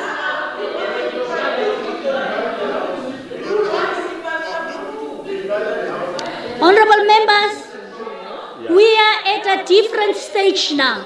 We have discussed, I believe that we have exhausted. But how do we have a process in a different process? I can hear you out, but how do we have a different process in another process?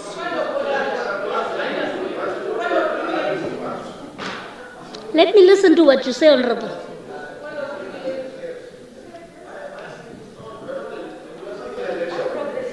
No, Hangula, not Kambala. No, we don't give words to each other. We must end this. We must end this. Honorable,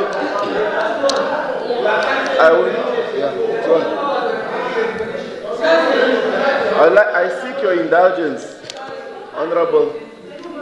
Number one, in terms of procedure, when we come to a clause and people still need to make contributions, is there a limitation to the number of times one may speak as an individual?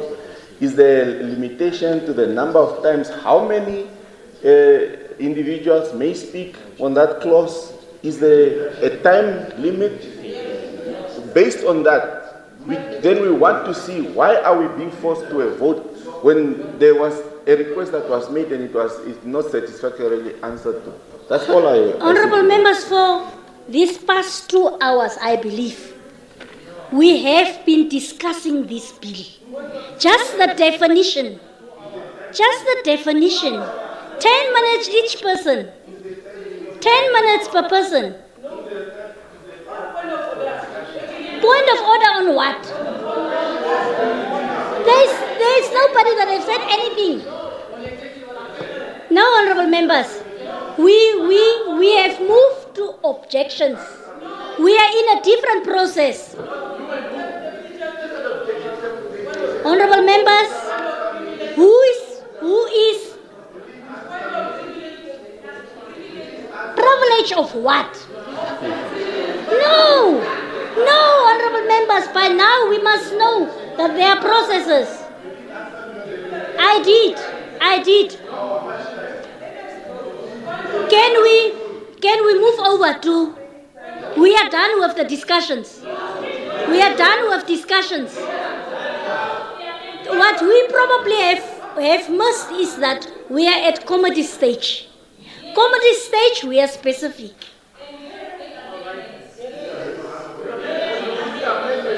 Is it very difficult to make that amendment?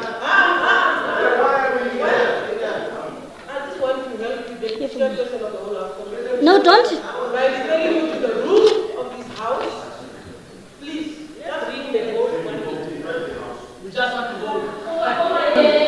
Mike, yes, thank you very much. Honorable Deputy Chairperson of the whole House Committee, I think it is quite impulsive, reactional, and actually, reactionary. Who? But also, not you. I said the other member. But I want to, Honorable Deputy Chairperson. I don't know whether you are listening or now you are. Just wait for because her. now I don't understand. Attention. Deputy Chairperson of the whole House Committee. I think if we are being genuine with how we deal with the provisions of this bill, we must really learn to listen to each other. I have not heard any of these members actually object to any of the things that we have mentioned now. What was proposed rather is an addition to the definitions. In fact, I want to make reference to Rule 185, Sub-Rule 2 of our rules. It says the chairperson of the whole House Committee of the whole House may allow any amendment to a clause or the addition of any new clause to a bill if such amendment or addition is relevant to the subject matter of the bill and is pursuant to any instruction or is otherwise in conformity with these rules, with these standing rules. Thank you very much. None of the members here, I don't know why we are being pushed into, can I just finish on the Honorable Deputy Chairperson of the whole House Committee? I don't think even when you were speaking, I would ever stand up and start speaking back at you. But Honorable Deputy Chairperson of the whole House Committee, if we are being sincere with this discussion, none of the members has raised an objection.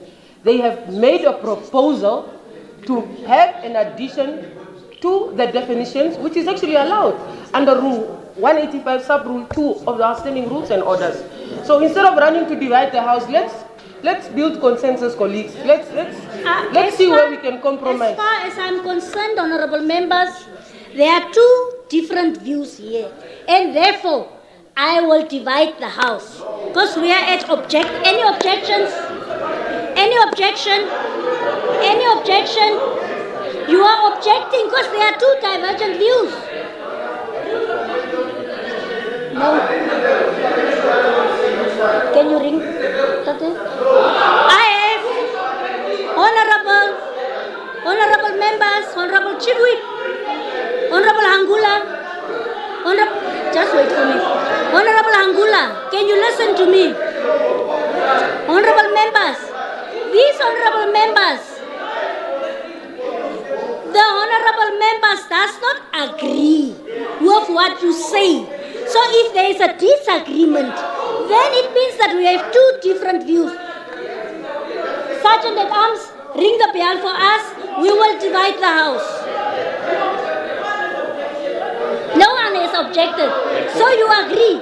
But they are divided. No one has, okay. Ring the bell. It's agreed to.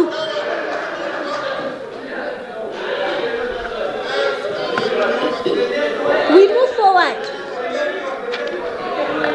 Where is it?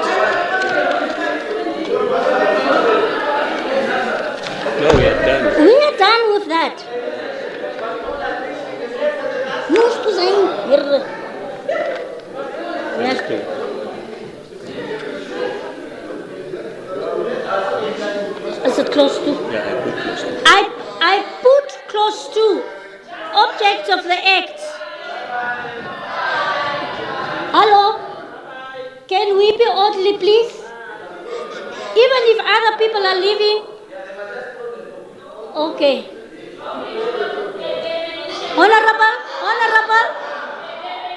Honorable, can you just speak? Yeah, there are other people that wants to continue. Let's not disturb each other.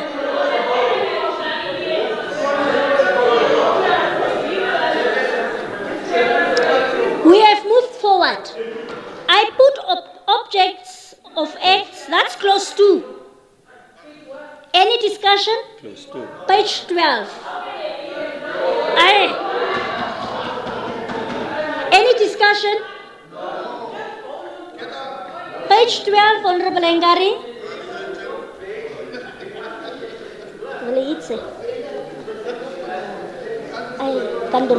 Honorable Kandorodu, you want to say something? Okay, thank you.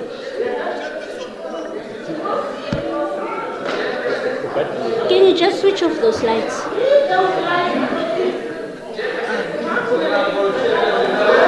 Any objection? We had any objections? We have already passed any discussions. Yes, we have passed it. I give you so many times the page where we are. Agree to.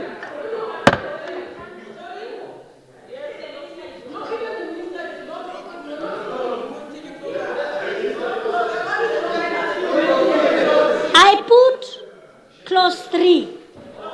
Application of the act. Any discussion? Any objection? Agreed to. I put clause 4.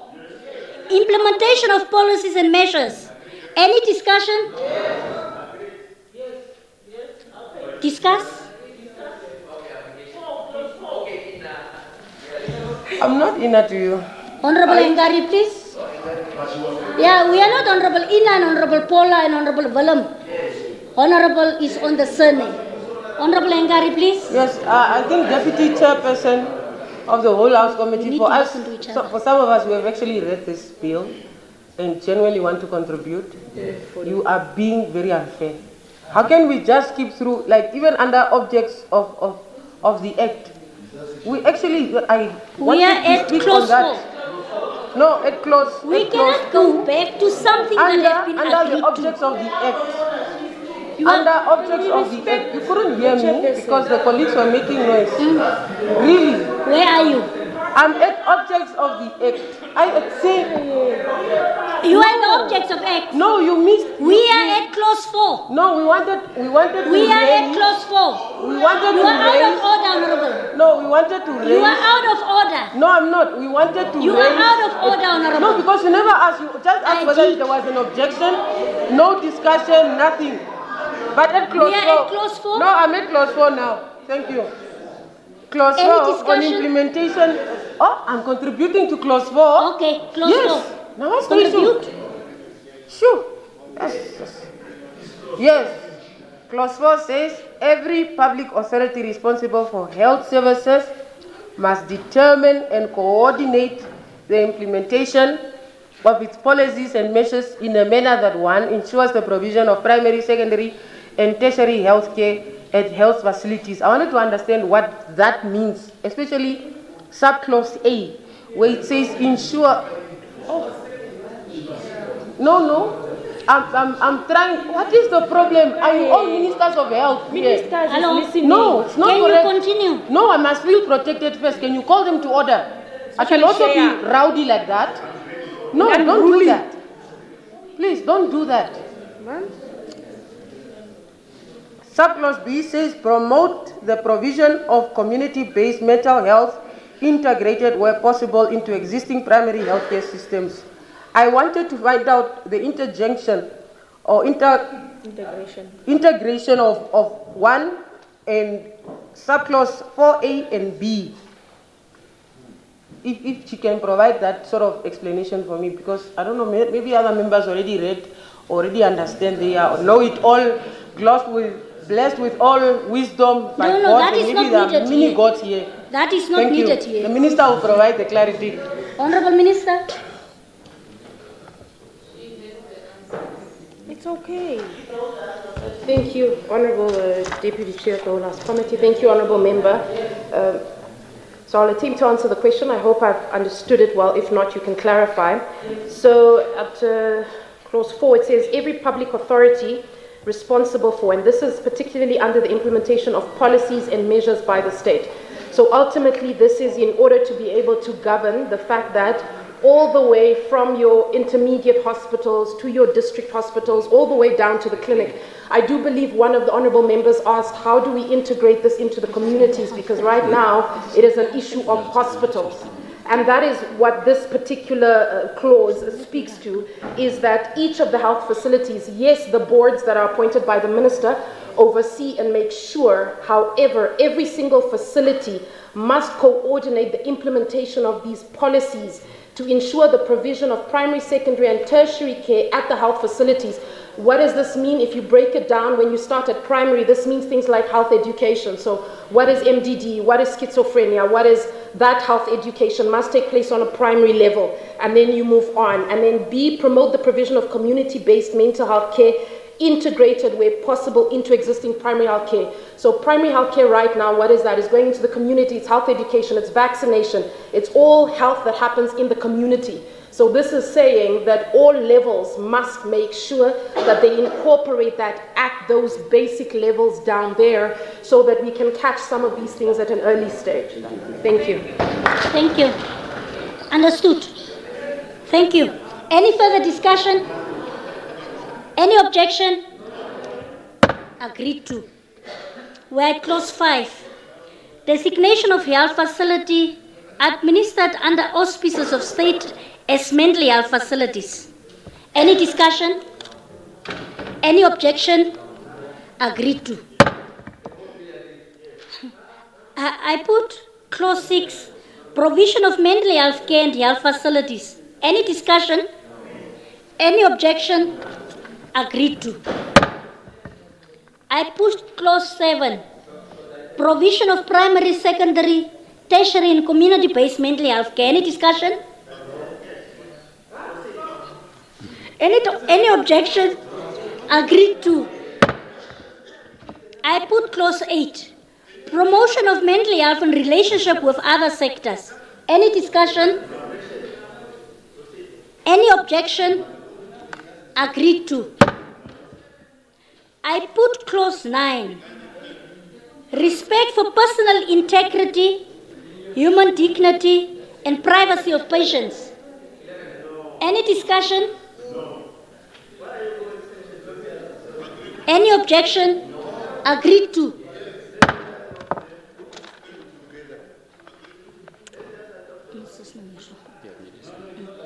Any discussion on clause 10, consent to mental health care and admission to health facilities? Any discussion?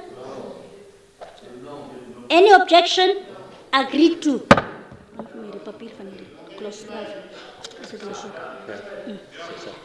I put clause 11, prohibition of discrimination. Any discussion? Yes, Honorable Lengari. Chairperson, as a senior member of this House, I want to raise my concern around, you guys have Jerry with me. But anyways, clause 11 and subclause 2. Every patient must receive appropriate mental health care regardless of his or her sex, race, color, ethnic origin, disability, religion, creed, or socio-economic status, or another similar factor. What is another similar factor in this clause? What does it mean? What is it referring to? Thank you. Number one is it? Honorable Minister. 11.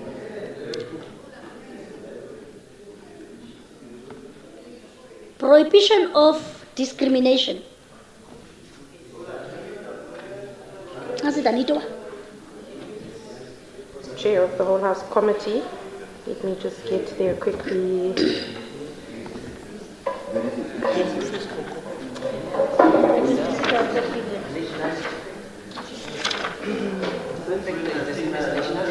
May I, Honourable Deputy Chairperson of the whole House committee, my apologies, may I clarify that we are speaking to 11, number 2? Okay. So every patient must receive appropriate mental health care, regardless of his or her sex, race, color, ethnic origin, disability, religion, creed, or social or economic status, or any other similar factor. So the reason for this, it's actually very good that Honourable Member brought it up. It was also brought up, and when we discussed it with the legal team, the reason that states a similar factor and not just factor is because when you say similar factor, it allows that even if one key component was missed there, that in the case of employment, someone might say, yes, but it is not listed as one of these items, it can then still be lawful that discrimination was observed against this person because what was done is similar. It might not be religious, might not be color, but it is similar to one of them. Maybe the high. Yeah.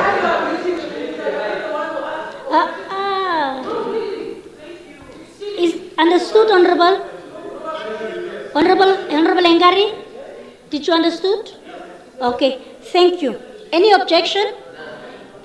Agreed to. Honorable Minister, clause 12, there is an amendment. I put clause 12. Yes, Honourable Deputy Chairperson of the whole House committee, in clause 12, substitute subclause 5 with the following subclause: a person who provides mental health care to patients and who, during the course of providing such care, witnesses anything that gives rise to a reasonable suspicion of any form of abuse against a patient must immediately report such suspicion to the immediate supervisor of such person, the head of the health facility concerned, or to an applicable review board in the prescribed manner.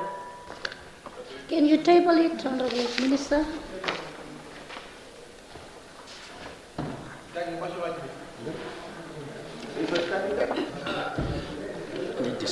Any discussion? Any objection? Agreed to. I put clause 13, 14, 15, 16, 17, 18, 19, 20.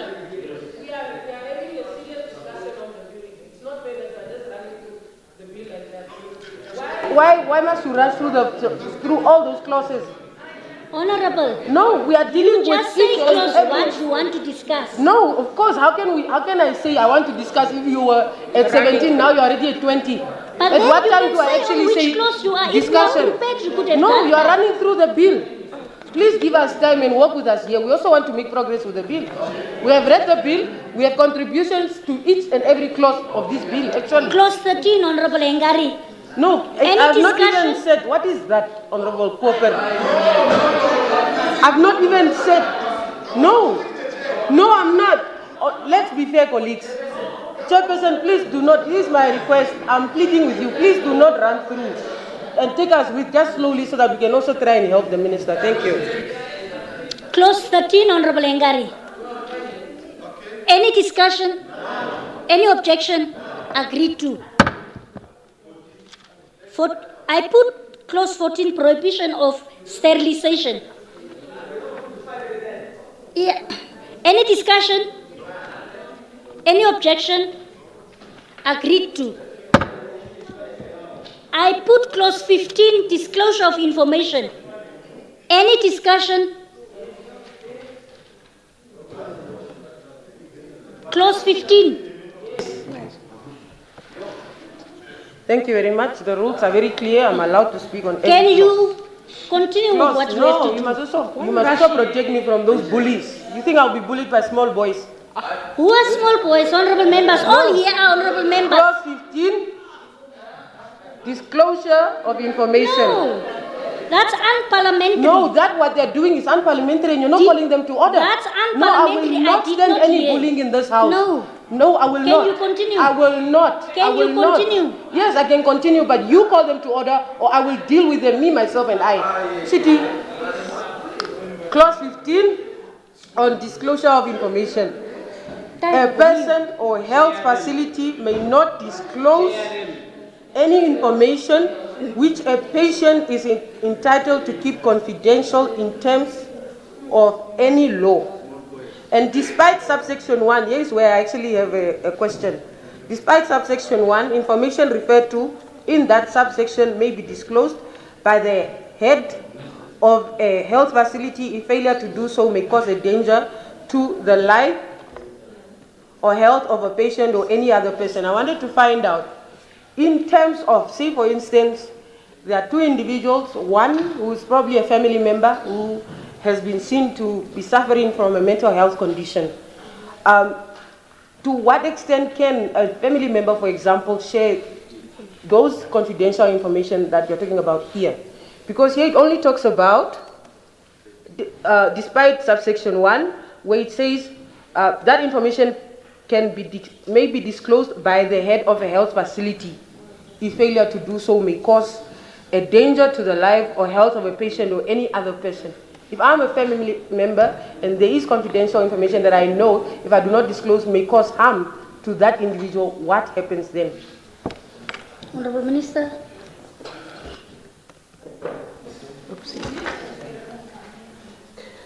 Thank you, Honourable Deputy Chair of the Whole House Committee. Thank you, Honourable Member, for that question.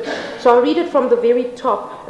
From 15.1, it says, a person or health facility may not disclose any information which a patient is entitled to keep confidential in terms of any law. Number 2, despite subsection 1, information referred to in that subsection may be disclosed by the head of a health facility. If failure to do so may cause a danger to the life or health of a patient or any other person by a mental health practitioner for the purpose of the exercise of his or her powers or the performance of his or her duties in terms of this act or any other law, or when required to disclose that information before a court or in any terms of the law.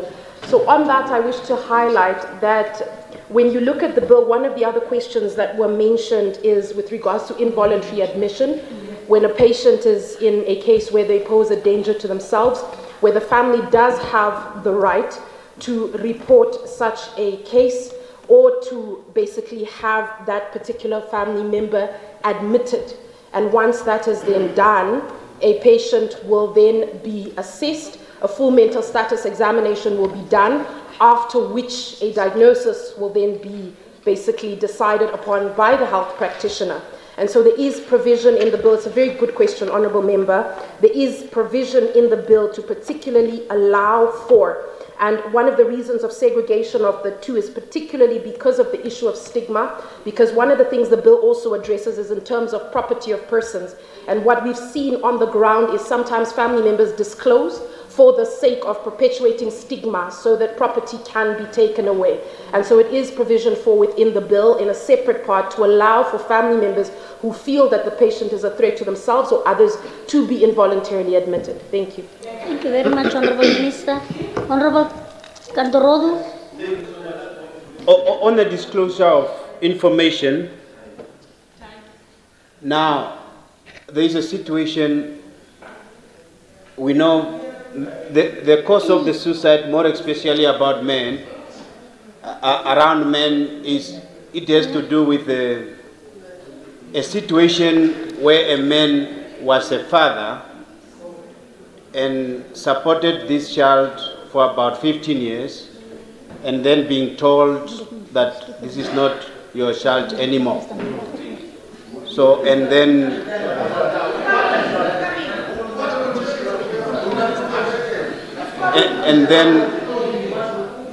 I don't know when we will learn.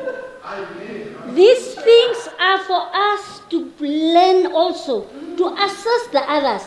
Now we went through this process many times. This is comedy stage. We are specific on whatever. I'm coming, I'm learning. Let's It's a not let disclosure like of that. information. Honorable, no, Honorable. The man is coming. No, Honorable Nekundi. No, Honorable Nekundi, that you must withdraw. That you must withdraw. Can you set a bet, Honorable? Yes, you can just I set a land? bet? Can I land? You can conclude, but just set a bet for me. We are at 5:45, and we have to conclude by 5:45. Can I be guided?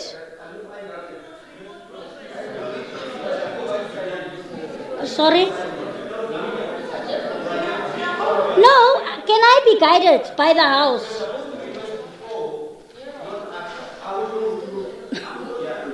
No, that is in the beginning. Can I be guided by the House? Do we move a bit till 6 o'clock? Or what do we do? We have not moved anything. We have not moved anything. Honorable members, can we guide each other? What should we do now? No, you cannot point of order, you must guide. Point of guidance, at least not point of order. Now, honorable members, since it is 5:45, I will not adjourn. I will report progress and sit down for leave and ask for leave.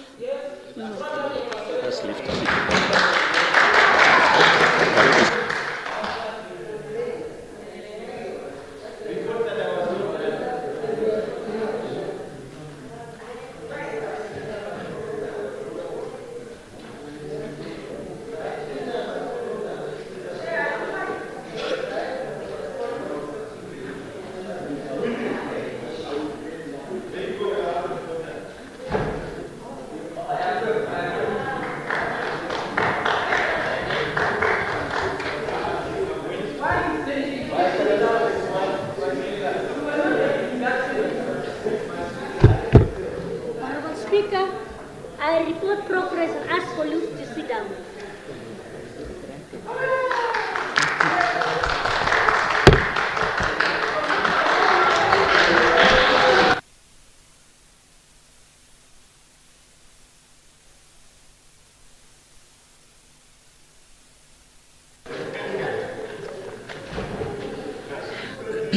Okay, honorable members, being it that it's 17 hours and 45 minutes, the House would rise on automatic adjournment and we resume tomorrow at the usual time of 14 hours 30.